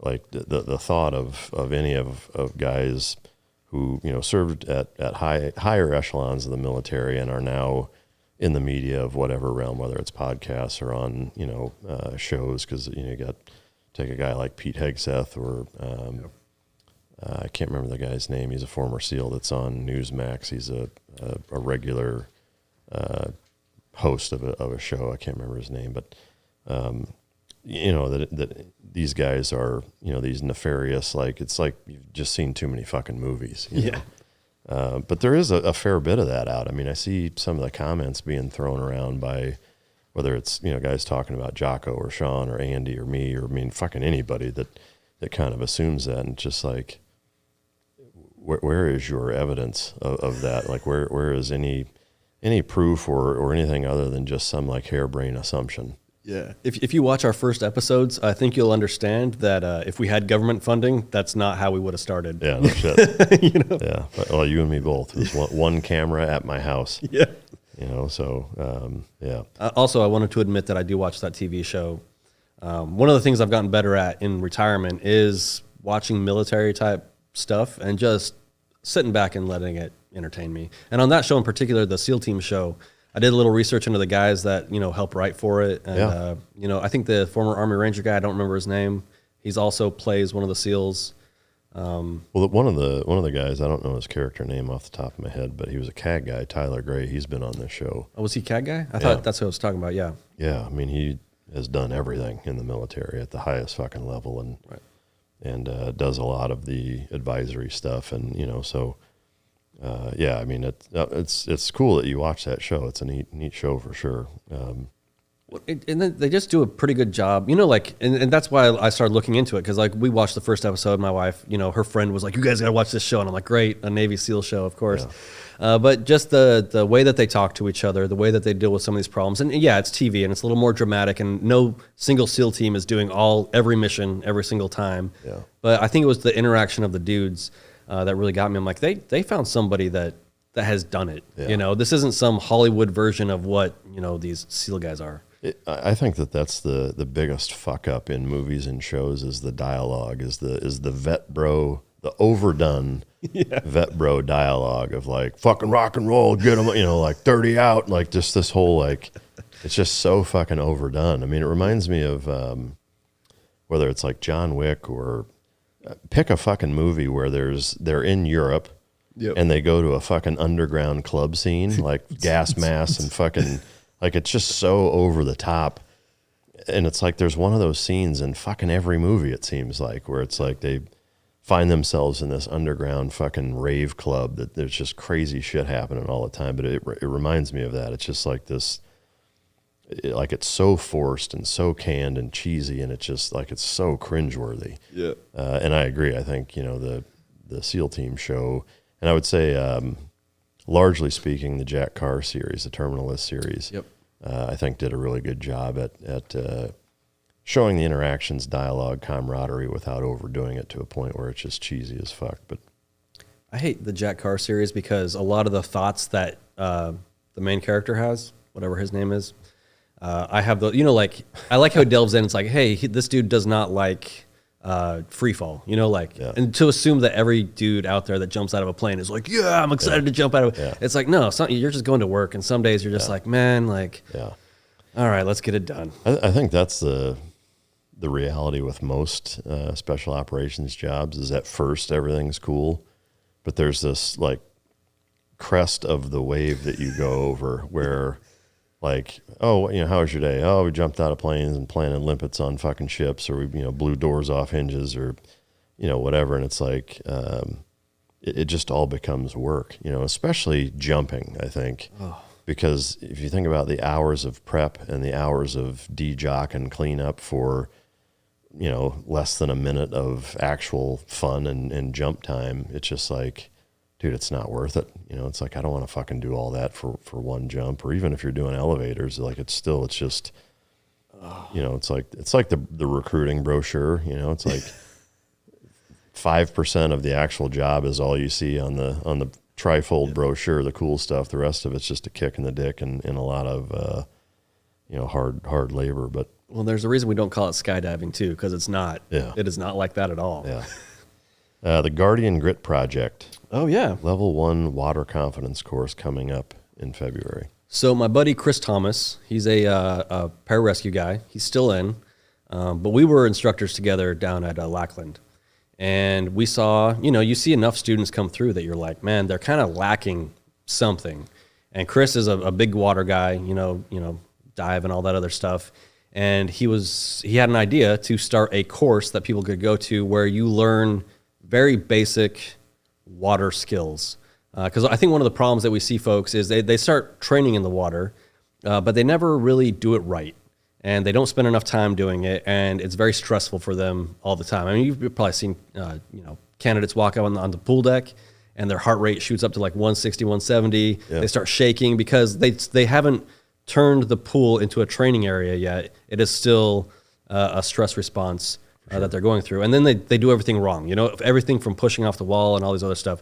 So he started a course where we really hone in on the very basics, like the tedious basics of water confidence and swimming and those types of things, because that's where we lose the majority of our folks in the pipeline. And so I've done one of these courses with him before as a cadre member. And it's not like we're not yelling. We're not threatening to cut tattoos off of our arms, which if I had tattoos, I guess I would threaten that. I'm not trying to create a TV show where I'm screaming at people. Yeah. I've done that before, and it's a lot of fun, but that's not what we're doing. We're trying to build in the very basic building blocks of the water. So our next event coming up is 1 to 2 Feb in Las Vegas. And I think we're going to have the entire One's Ready crew and our buddy Chris out there. Oh, cool. Teaching water con and also some other basics, basics of rucking. But a lot of these folks, like when you step into some of these training environments, you skip like the first 5 steps. And if you didn't grow up that way, in the water and doing all the things, if you don't get over that stress response, you're just burning up way more energy, you're inefficient, and your odds of success, especially day after day, are slim. About how many students are there going to be, do you know? I think this one we're opening up to 50 students. And are these current civilians, or like it's a kind of a prep thing, or these are active duty that are getting ready to go? So it's we have active duty folks that come out to these, but you pay to come out. Oh, okay. And so it's one of those deals, but we have civilians and some of the active duty folks that are trying to retrain into these career fields. Oh, okay. We talked about your thoughts on presidents that you served under, but I'm curious, the incoming administration, I know that obviously you're out now, but your finger on the pulse with the community seems pretty significant still. Is there a general vibe that you would say that exists with Trump coming back in office and kind of what the anticipation is? I think most people seem pretty stoked about it. I'm a small government guy, right? Like I brought up Teddy Roosevelt, and I like Trump. To me is like a Teddy Roosevelt character, who I appreciate. I think he means well. I like a lot of the people that he has around him this time as opposed to last time. Last time I think he made a bunch of mistakes just hiring people that have already been up there in DC. For example, just like all the generals, I don't know. It seemed like everybody he hired was already part of the DC establishment, right? And this time he's bringing in, Ron Paul, who I'm a huge Ron Paul guy, Vivek, Elon, we'll see how that goes. But the Tulsi Gabbards, people that are free thinkers, that are not totally corrupted by the system yet. Yeah. What do you think of it? Oh, sorry, go ahead. No, I'm sorry. What do you think of Hegseth as SecDef? I try not to be too judgy. He seems like a military guy that is all about it. Yeah. Former military, he's got the tattoos, he goes for rucks. It's not my vibe, but like I can appreciate that he thinks it's cool. Yeah. I haven't really delved into how he thinks about everything, but the fact that he at least served is a good sign to me. And he's not, it doesn't seem like he's too beholden to anybody. I agree. I think, I was surprised by the pick, but the more I thought about it, the more I liked it and him as a pick for that position. I think, I've listened to him on different interviews or, even seeing him in segments on Fox News. And one of the things that I really like about him is how informed and educated he is on both geopolitical issues and history that way. Like not just understands what the U.S. Army has done, but, right. World history, again, the geopolitical kind of nuance that exists. Like he's incredibly brilliant with kind of all of the different things that I think one would need to take into account when advising a president on the entire Defense Department, and I would also say that him being a younger guy with a very kind of outsider viewpoint, I think is exactly what is needed for that position, especially when you look at who is sitting there right now.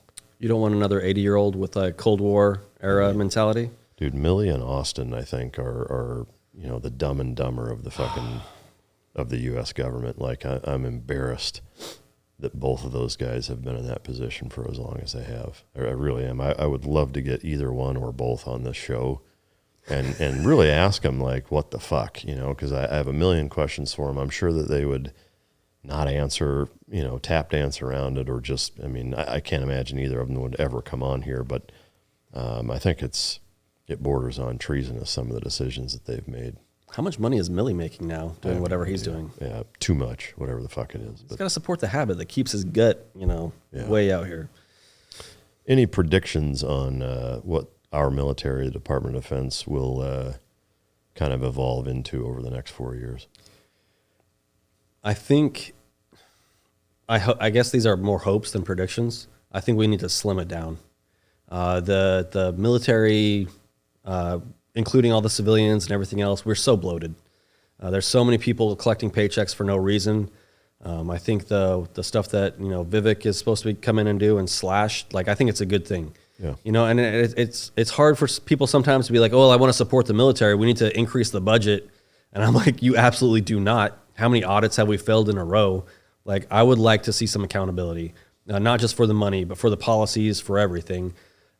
I think that's where I think Hegseth coming out as like an E4, understanding that the military is not just the general officers or the 06s, but it's also, thousands or millions of young kids trying to do their job, and how everything affects them at the bottom could be really positive. I believe Hegseth was a captain.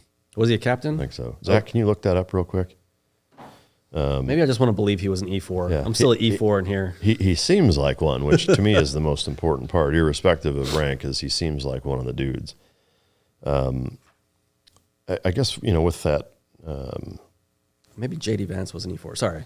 Yeah, I think he was. Okay. Yeah. I got him confused. But either way, I like Vance as a pick, too, I think. And the more I've heard him speak, the more I like him. But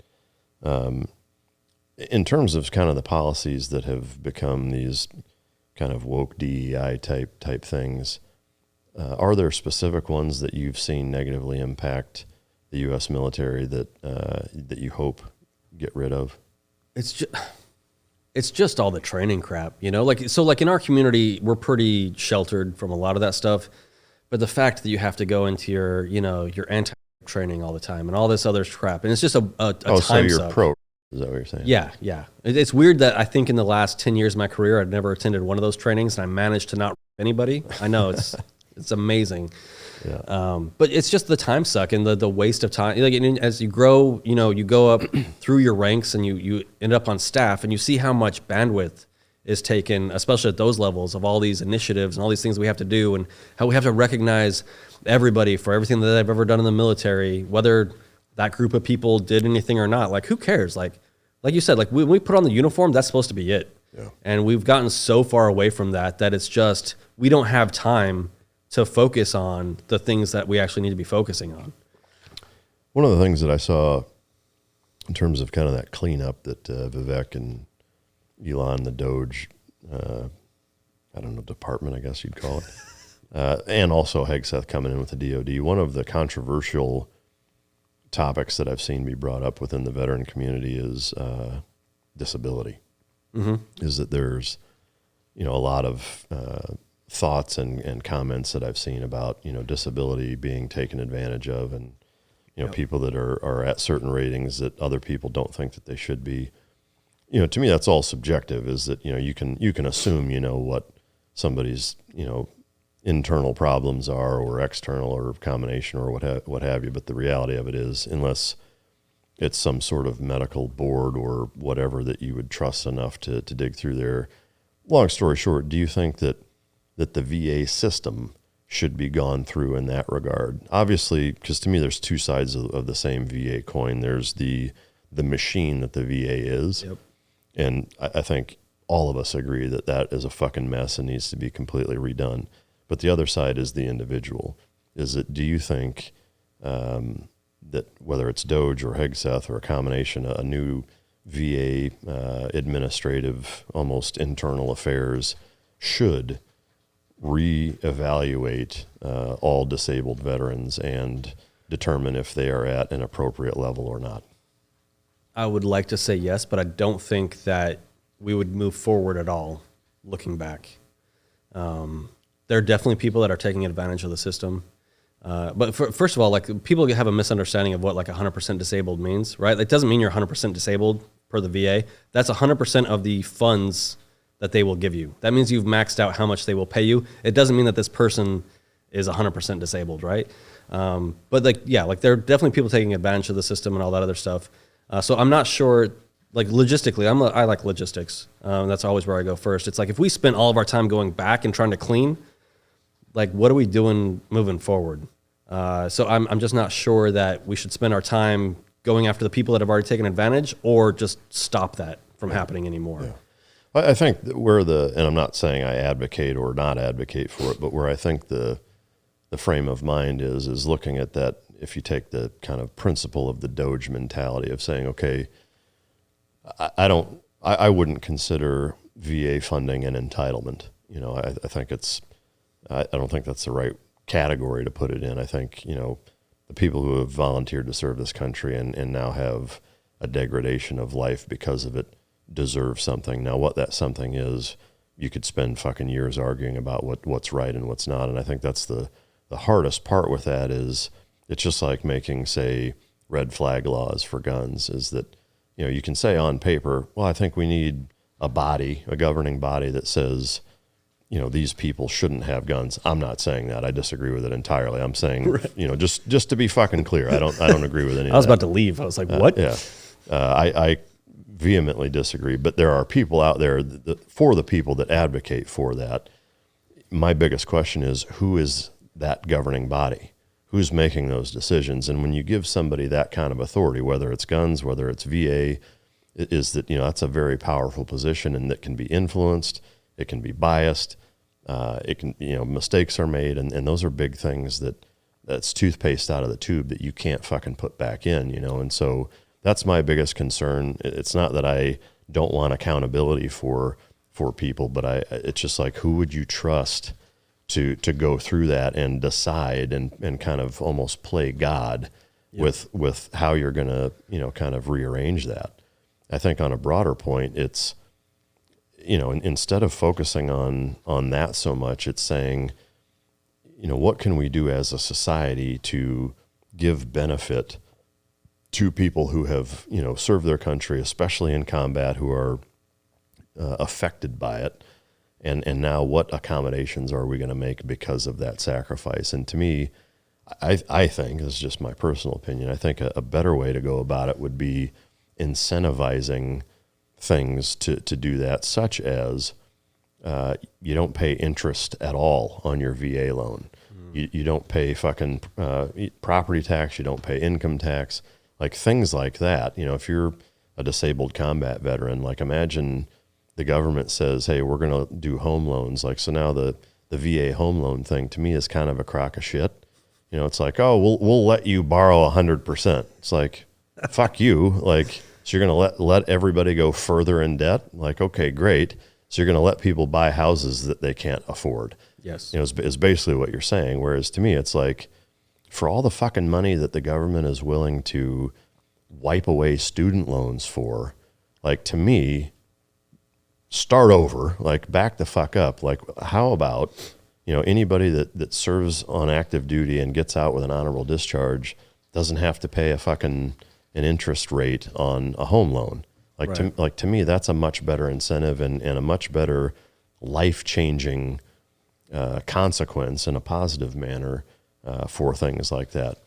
The other thing is the VA. I think you should just completely shit can the whole, like, disband the entire VA. If you think about the employees, the salaries, the benefits, the utilities paid on the properties, what they're worth, maintaining those buildings, maintaining equipment, you know, all of that shit. Think about that cost, right? Just that in and of itself. Now imagine you completely get rid of that. Like, what does that pot of money add up to? I don't know what it is. I'm not a statistician, but I have no doubt it's fucking astronomical. Yeah. And when you combine the real estate value of where all these VA, you know, buildings are located, if now everybody, once they get out of the military, again with an honorable discharge, you get handed a U.S. veteran insurance card that says you go wherever the fuck you want, you pick whatever doctor you want. Do you have insurance? Yes, I do. You hand them that card. You're seen like any other civilian patient. They bill the government for that card. Like, in my opinion, I don't know how that's not cheaper. Standard of care is 1,000 times better. People can go wherever they want. It's super convenient. You're not getting bombarded by saying, hey, fix this. It's a fucking mess. It's been a mess for decades. Like, clearly you guys don't know how to run it. Why not just fucking put it into the private sector? I'm all about it. Private sector. I don't go to the VA. You know, like Same here. I mean, so like we pay for the extra TRICARE. So we get TRICARE for life, but I pay for the extra one so I can go wherever I want and go to doctors that actually know what they're talking about. Like my doctors will prescribe me vitamins, you know, like I'm not going there to complain about something and they prescribe me opioids, you know, because I'm not trying to do that stuff. And I don't want to go to the VA and wait 3 months for an appointment and all this other crap. And like you said, it's part of the government. They're not trying to make money. They're just spending money. The government exists to spend your money, not to make any money. Yeah. And it's a totally different mentality. Yeah, I mean, the shit drives me nuts. I mean, I just had a personal experience with it. I haven't been to the doctor in over 5 years, but I just got a hernia doing jiu-jitsu back in October. It was the first week of October. I called the VA the day that it happened and made an appointment. And the first that they could get me in was January 2nd. So from October 7th, when I called, they said, we can get you in January 2nd for a fucking hernia, right? So I just went to my local hospital and paid out of pocket for the exam and a full fucking CT scan to ensure that it was a hernia, which it was. Right. And now I'm waiting on them to give me their community care authorization to have a civilian fix it instead of waiting 6 fucking months for the VA to do it, which I wouldn't want them to do it anyway. But yeah, the shit drives me nuts, man. It's such a mess. And to me, it seems like a relatively easy fix, but they're just not doing it. I think Trump tried to do something like that his first term, right? Well, yeah. So back then it used to be called, it was either the Choice Act or the Community Care Act, and now it's called the opposite of whatever it was. Or, not the opposite. It's one of those two. It's Choice and Community Care. I can't remember which one came first and what it is now, but I tore my left tricep 100% and had to have it repaired. And under Trump, it was actually fairly smooth. Like it was less than 30 days from when it happened until I had a world-class civilian surgeon here in Dallas fix it. Nice. Government paid for the whole fucking thing, no big deal. Fast forward to this past October, call him again. Yeah, it seems like you haven't been here in a while, so you have to come to our outpatient local clinic and reestablish care before we'll even consider giving you an authorization number for our new Choice Act or whatever, or Community Care Act. And so, it seems like you don't waste our time and money often enough, so we're going to force you to come back and waste your time. Yeah. Yeah, so, I go in and it's, a general practitioner that takes my fucking blood pressure, does, piss and blood labs and says, okay, yeah, we'll, you're back in our system now and we'll let you know. I still haven't heard from him. It's, a week later, but, so I'm still waiting for them to say, here's your authorization number, or they may say, no, tough shit, we're not going to do it. And you have to fucking have the VA do it. I don't know, but. Dude, hernia is nothing. I had a hernia repaired and it's like, yeah, you go in and. Yeah, I mean, it needs to be done, but it's not a big deal, and it shouldn't take fucking months to have fixed. But I guess moving forward, biggest threats to U.S. security. The U.S. government. Even more so than China and Russia? I mean, if you don't build a wall or if you don't do anything to protect yourself, are you going to blame the people that infiltrate? You know what I mean? And I'm not saying you don't blame the people that take advantage of your, porous security measures at all. Like, I'm not saying that if I leave my door unlocked, if you walk into my house, I'm still going to shoot you. But I'm not, sympathetic to you. But like, we're not even trying. It seems like most of the time to secure ourselves. Yeah. This idea that we're just going to open up the doors for everybody. We don't care if they're in our colleges. We don't care if they're flying stuff over our country. We don't care about any of this stuff. So like, yeah, I would love to say that China, Russia, Saudi Arabia, North Korea, any of these other countries, not Saudi, right? Because we're super close to them and we love them and they love us, are threats to us. But man, if we're not even trying, that's what kills me the most. It's what are we doing? Yeah. I don't disagree. I mean, I think with the current state of affairs with our government is we're our own worst enemy for sure. Hopefully that'll change here sooner than later. But Panama Canal and Greenland. Greenland, I was thinking about this morning, actually.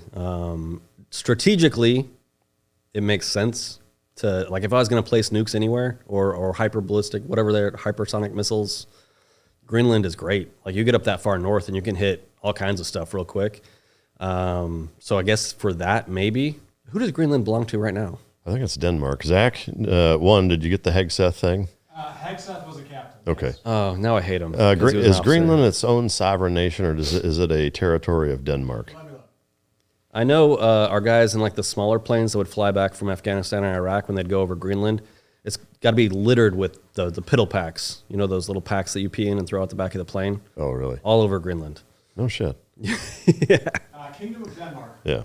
The kingdom. So, I mean, to me, like, it is weird, in my opinion, to say or to see, you know, statements such as like, we're going to buy it. You know, it's like, I don't know, if I lived in Greenland, I mean, to me, it's like China getting to a point and saying like, yeah, maybe we'll just buy America. You know, it's like, They're doing a pretty good job. yeah, I mean, they're already there. But to me, I mean, I guess that's the thing. It's like there's a way to do that without saying something like that. Yeah. You know, like you could not acquire Greenland, but, you know, establish a relationship with Denmark, which I think would be pretty easy to do if you went about it the right way. I think saying we're going to acquire, you know, one of your territories is probably not the best way to go about that.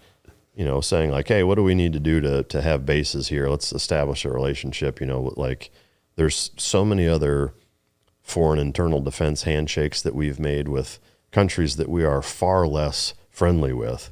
Yeah. You know, in terms of putting bases in their country and having troops deployed there and whatever.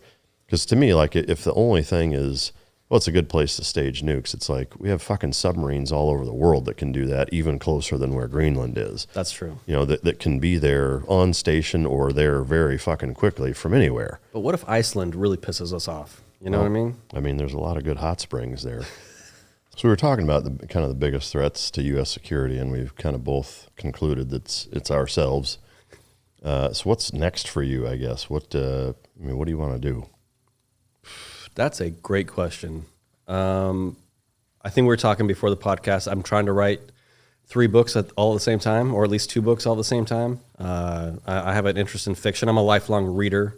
Grew up without a television, so that's maybe it tells you everything you need to know about me, why I'm the way I am. But just trying to find creative outlets, and then also, you know, take care of my family, my kids, you know, just live my life. It's weird getting out and going to the gym, you know, just as an example, and being like, I can just do whatever I want to do. Right. Like, I don't have to do this number of pull-ups anymore. I still like to do, I probably like doing pull-ups more now than I did when I was in. Because you can, you don't have to. But there's so many options. And so, you know, I'm just trying to find those places where I can maybe bring some value to the world, but also, you know, have a good time. Is there a singular goal that you want to accomplish before you take your last breath? I'm not a planner, you know? Like, says the weather guy. Well, but you know what I mean? Like, that explains a lot. Like, you look, like I was saying, look back at your career, like all these things, just, my wife says she hates it because things work out for me. Like the job I accidentally got, you know, like I retire, I don't write a resume, I don't go to college, I don't do any of the things that you're quote unquote supposed to do. And the job found me, and it's something that I really enjoy doing. You know, I'm very passionate about the younger folks and training and all these things, and doing things the right way. And it's so, you know, things just kind of, I let things kind of come to me, just like with the podcast. You know, I wasn't trying to start a podcast. Like, my bro called me and was like, "You want to do this?" It's like, yeah, why not? So like it was brought to you. It wasn't even something you thought of. No. Yeah. No. I mean, that's kind of how this started, honestly. Like I had been, you know, I had a few books out, and I'd done the 60 Minutes thing, and had been interviewed a number of times, and had been on some other guys' shows, and I just kept getting all these comments and emails or messages in that people were like, "Dude, you know, I saw you on such and such show, and it was my favorite episode, and you know, have you ever thought about having a show yourself?" Now, granted, this was almost 7 years ago when there were far fewer podcasts than there are now. I mean, there were still a bunch, but nowhere near what there is now.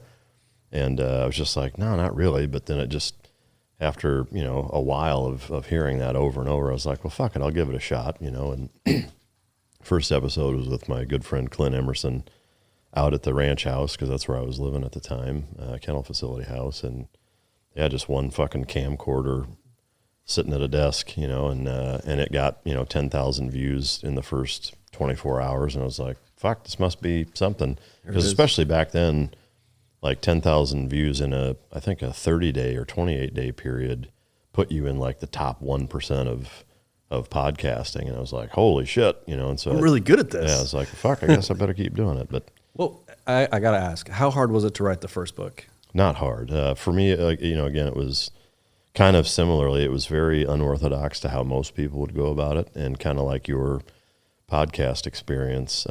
I didn't think of writing a book. I was approached to write one. Again, this was 2012, late 2011, early 2012. St. Martin's Press, which is Macmillan, had a guy, his name's Mark. I won't say his last name. He may not want me to, but he was the editor, and he kind of ran their military veteran book space. And again, there were a few SEAL books. There weren't 2,000 of them. And, up until that point, nobody had any fucking idea who I was. Like, I didn't have an Instagram. I didn't have a YouTube page. Like, I had a Facebook account that wasn't even my real name. Like, that was the extent of my social media footprint, And so I was like, fuck, I don't know. I didn't have a Twitter. I mean, nothing. And I was like, man, I don't know if I want to be in that space where people know who I am and, whatever. And it was actually a tough decision for me where I took some time to think about it and I would say struggled with it a little bit. I wasn't sure that it was the right way to go about it, and I knew kind of what the general consensus of my community thought about people writing books wasn't particularly positive. Yep. But my thought process was kind of the 80-20 rule. There's going to be 10% of people that motherfuck you no matter what it is. Yep. There's going to be 10% of people that they don't give a shit what it is. They're like, yeah, fuck it, do it, even if you're doing it the wrong way. But it's that 80% in the middle, like how are they going to receive it? And to me, like, I always use the kind of the basic principle of, like, does it reflect positively on the community in more ways than just a general, reputation standpoint? Do I seem well educated, like a subject matter expert, to the degree with which it makes sense for me to be speaking about this topic? Are the things that I'm saying not compromising? Is it open source info?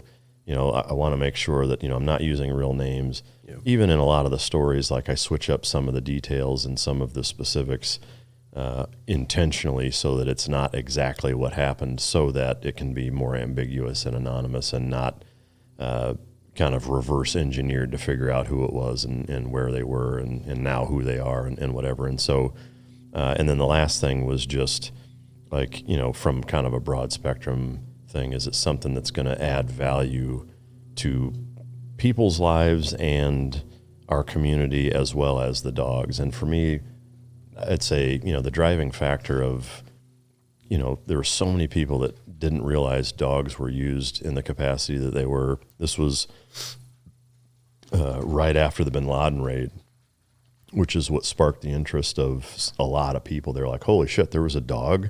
Like, what the fuck was the dog doing? And so, like, there was all of a sudden this, like, overnight just huge interest in special operations working dogs. And I was just at kind of the right place at the right time. I'd spent 12 years as a SEAL operating, and then, had been in the dog industry. I was just coming off of being one of the trainers for the West Coast SEAL multi-purpose canine program. So I could speak to kind of both sides of it, and I had the Warrior Dog Foundation for a couple of years at that point, where we had retired a bunch of former special operations or regular military working dogs, police, canines, et cetera. And so I just kind of had what they were looking for. And so they said, hey, we want you to do a book. Finally, when I said, yeah, I'll do it, they gave me a royalty advance. They hired a ghostwriter, or a co-op, I guess you'd call it a ghostwriter, to do all the interviews. So we spent 6 or 8 months talking once or twice a week for a couple hours. All of it was recorded, then transcribed, and then he took it and kind of laid it all out, and he would send me a chapter. And some chapters I would change quite a bit on, and some I would change very little on, just kind of depended on what was what. And I think Gary Brozak is the guy's name. Great dude, phenomenal author. He's done a ton of books with a lot of other people. But he did a really, really good job kind of capturing what I felt like was my personality, and it seems like me I mean, it is me talking, but it actually seems like me talking, you know? So yeah, it was, to your question though, it was done a little bit different in that, one, it was quicker than normal for that reason, is that they wanted to kind of capitalize on this overnight increased catapulted interest in working canines. And when they found out 60 Minutes was coming to do a special on me, they were like, we got to get the book out for that, you know? And so it was actually, I think, just under a year from the time that I signed the deal with them until it actually was published. Jeez. Which is quicker than normal. Yeah. But, so yeah, anyway, long story on that one, I guess, but that's how it happened for me. But I mean, it is super uncomfortable putting yourself out there. I think that's something that most people, since it's so prevalent now, it's something that people just don't even think about. Like, oh yeah, veterans go, you know, all these special operations guys make podcasts. And it's like, man, I've never almost quit something as many times in my life as I've almost quit the podcast. You know? I mean, it can certainly be tough. You know, the comment section is kind of purgatory a little bit.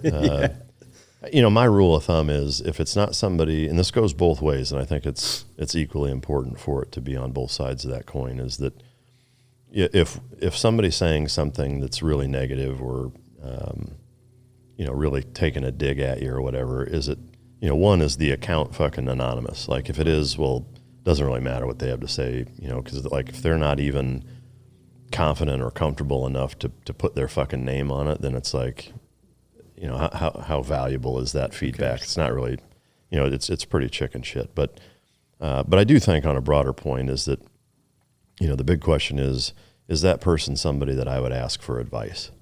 If the answer is no, then it doesn't really matter what they think. But again, that goes both ways. For the super complimentary ones, it's equally true.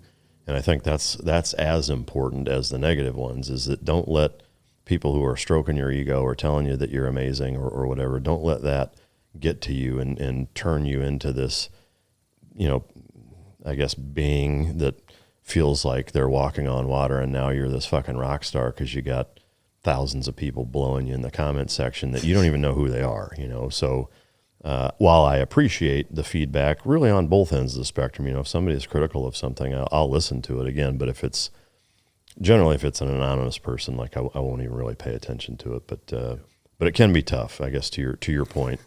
You know, if you let that shit get to you and you don't kind of realize it for what it is, I think it could wear on people, you know. But and to your point too, being out there, you know, it's not like I'm a fucking household name or anything, but I do get recognized at times, you know, whether it's airports or restaurants or whatever, and that'll never not be weird. It just won't, you know, especially like if I'm with my kids, sometimes it's like, you know, this total stranger knows way more about me than I know about them. And you know, that I'm not saying like I hate it. It's just, it can be a little uncomfortable sometimes, you know, but that's part of it. You know, I'm certainly not bitching about it. It's just part of the. My wife loves it. She likes to make it more awkward as possible. Oh yeah. But she'll remind me like, hey, they might want a picture with, you know, cause like, yeah. I don't know how many times, you know, we've met people or they've recognized you and you're just like, oh, okay, nice to meet you. And she'll be like, do you guys want a picture? Yeah. And then, you know, like, yeah. I'm like, I never even thought, why would someone want a picture with me? It's the weirdest thing in the world. Yeah. I mean, I wouldn't want a picture with me. You know, but, exactly. Yeah. Do have a Patreon question from Rachel. My great-grandfather was a weatherman in World War II. How many changes do you think the roles have changed since then? He was stationed in the Pacific Theater and he was 18 when enlisted. I imagine technology is probably the biggest difference. Yeah, tech changed a lot, but like, so back in the day, it's like even when I learned, I remember some of the older folks at the weather school would talk about the paper charts and like, you know, how much work it actually took to like put out a forecast and how limited the data was that they were getting. But yeah, tech is, there's probably just more data to sift through, which is a blessing and a curse. Yeah. You'll see a lot of these folks that start their weather career that show up and think that they have to take everything into account. Like that's why it's kind of like an art and a science. You have to know what to ignore and then to what to use. But otherwise, I mean, it's still, you're just looking like at the talking weather. To your wife then. Oops. Yeah. But I mean, the weather doesn't change that much. And just like anything else, like experience, you know, some of the best weather forecasters in the world are just people that have lived in one place for a really long time. And if you pay attention to the patterns, you can tell, you know, to a pretty high degree of certainty what's going to happen tomorrow. Yeah. Is there a shred of interest on your end to be a weatherman on a news station? No. None? No. Like not even in a mini skirt with some push-up bra? Like Well, I mean, maybe that. one of the hot weather chicks? Yeah, I'd have to work on my legs a little bit, you know. But I think there's a future in it for you. Anything else that you want to bring up or talk about that we missed on the last one? I mean, that was a long time ago, 4 years ago. I mean, I was so nervous last time. Really? Like, I really appreciate you bringing me back. It's like you were the first like big podcast. I remember I just hit you up on Instagram. I don't think you knew anything about me. I didn't know shit about the program, and you know, so to me, I was just like, "Holy shit! I didn't know that existed. This is cool as fuck." Right. But you know, and I was still active duty, and we were still pretty early on in the process. We've been doing it for about 5 years now. So, you know, I've been screamed at by an 06, you know, and some of the other things that happened. But we were still, you know, everybody that we talked to, of course, it was all, you know, bullshit. It was like, oh, you guys could get fired for talking about this stuff, and you can't say that stuff on active duty. Just all that crap. So I was pretty nervous, but it was a, you know, really good experience. So I appreciate you bringing me out. Oh, but I don't. What did I miss last time? You know, I told all my war stories and all that other stuff as it is. I'm definitely the last guy, not the last, but bottom third of guys I think should be talking for a career field. And if there's anything that I always try to convey, it's that the special, especially now the special reconnaissance career field in the Air Force, those guys are monsters. Yeah. They're doing great things, and a lot of the stuff, like, we always get accused of not talking about it enough or giving specifics, and there's a reason for that. I know just enough to be dangerous, and a lot of that stuff I'm just not going to talk about. Yeah. But there are guys out there jobbing it, so Yeah, that's awesome. pretty rad. Well, good shit. Well, since I didn't have this last time, big thanks to John Johnston, Champion Choice Silver. Thank you so much. Yeah. Got the standard challenge coin there in the bag, which you can check out. But then under the box, if you want to open that. And so you're living in Texas still? I do. Yeah. Yeah, we're staying in San Antonio. Oh. We'll just do an exchange. Yep. We'll talk about that in a second. As I open this, thank you so much, by the way. Yeah. That is from Ben Cantwell, who is a former Marine that does like veteran art. Oh, shit. So he's actually the only art that I have up in my studio. Oh, wow. And I didn't open that until I got here because I was worried about putting fingerprints all over it and loving it too much. Oh, dude. This is sweet. Oh, dude. Man, that's cool as fuck. Yeah. I'm not going to show you guys. No, I will. Man, that is really fucking neat. But shout out to Ben. I follow that guy on Instagram, and his stuff is awesome. So, it's almost like a Sailor Jerry-esque kind of vibe. Man, that's super cool. Thank you very much. Of course. Where is he out of? I think that said San Francisco, Oh, okay. which always surprises me when we have vets in like places like that or New York City. Yeah, that's super cool. Yeah, I'll have to find a place to put that up. That's awesome. Thank you very much. That's Of course. very kind. I know everybody brings you coins, so I wanted to bring something a little Yeah, different. no, I appreciate it. Well, we're out of room anyway, so. I got this belt buckle now, so when I go to the San Antonio rodeo once a year and I pretend to be a cowboy, just Yeah. like everybody else in San Antonio, Well, I'll if you rock do, the you belt buckle. Yeah, if you do, you have to snap a pic and post it. Absolutely. Shout the show out. So, well, thank you again for coming back, for your dedicated entire 20 plus years of service, and for sharing your story and kind of the updates, because it's a fascinating career field, and I love the, kind of the dialogue between two vets talking about where our country's at and problems that it faces, and I think that voice needs to be out there and heard. So I appreciate it. Yeah, no problem. Yeah, and for folks out there, honestly, you could break down all my political theory by saying it starts at home. Yeah. Fix the stuff close to you first, and don't spend all your time on Twitter expecting someone else to fix everything. Yeah, no doubt on that. Well, thanks again for coming. Appreciate it. To the viewer, thank you guys for tuning in show after show. I'm not lost on the fact that we would not exist if not for you guys tuning in for the episodes that you do. I know Trent appreciates it. I certainly do. Hope you enjoyed it. If you didn't, you can choke yourself. And until next time, this is Mic Drop.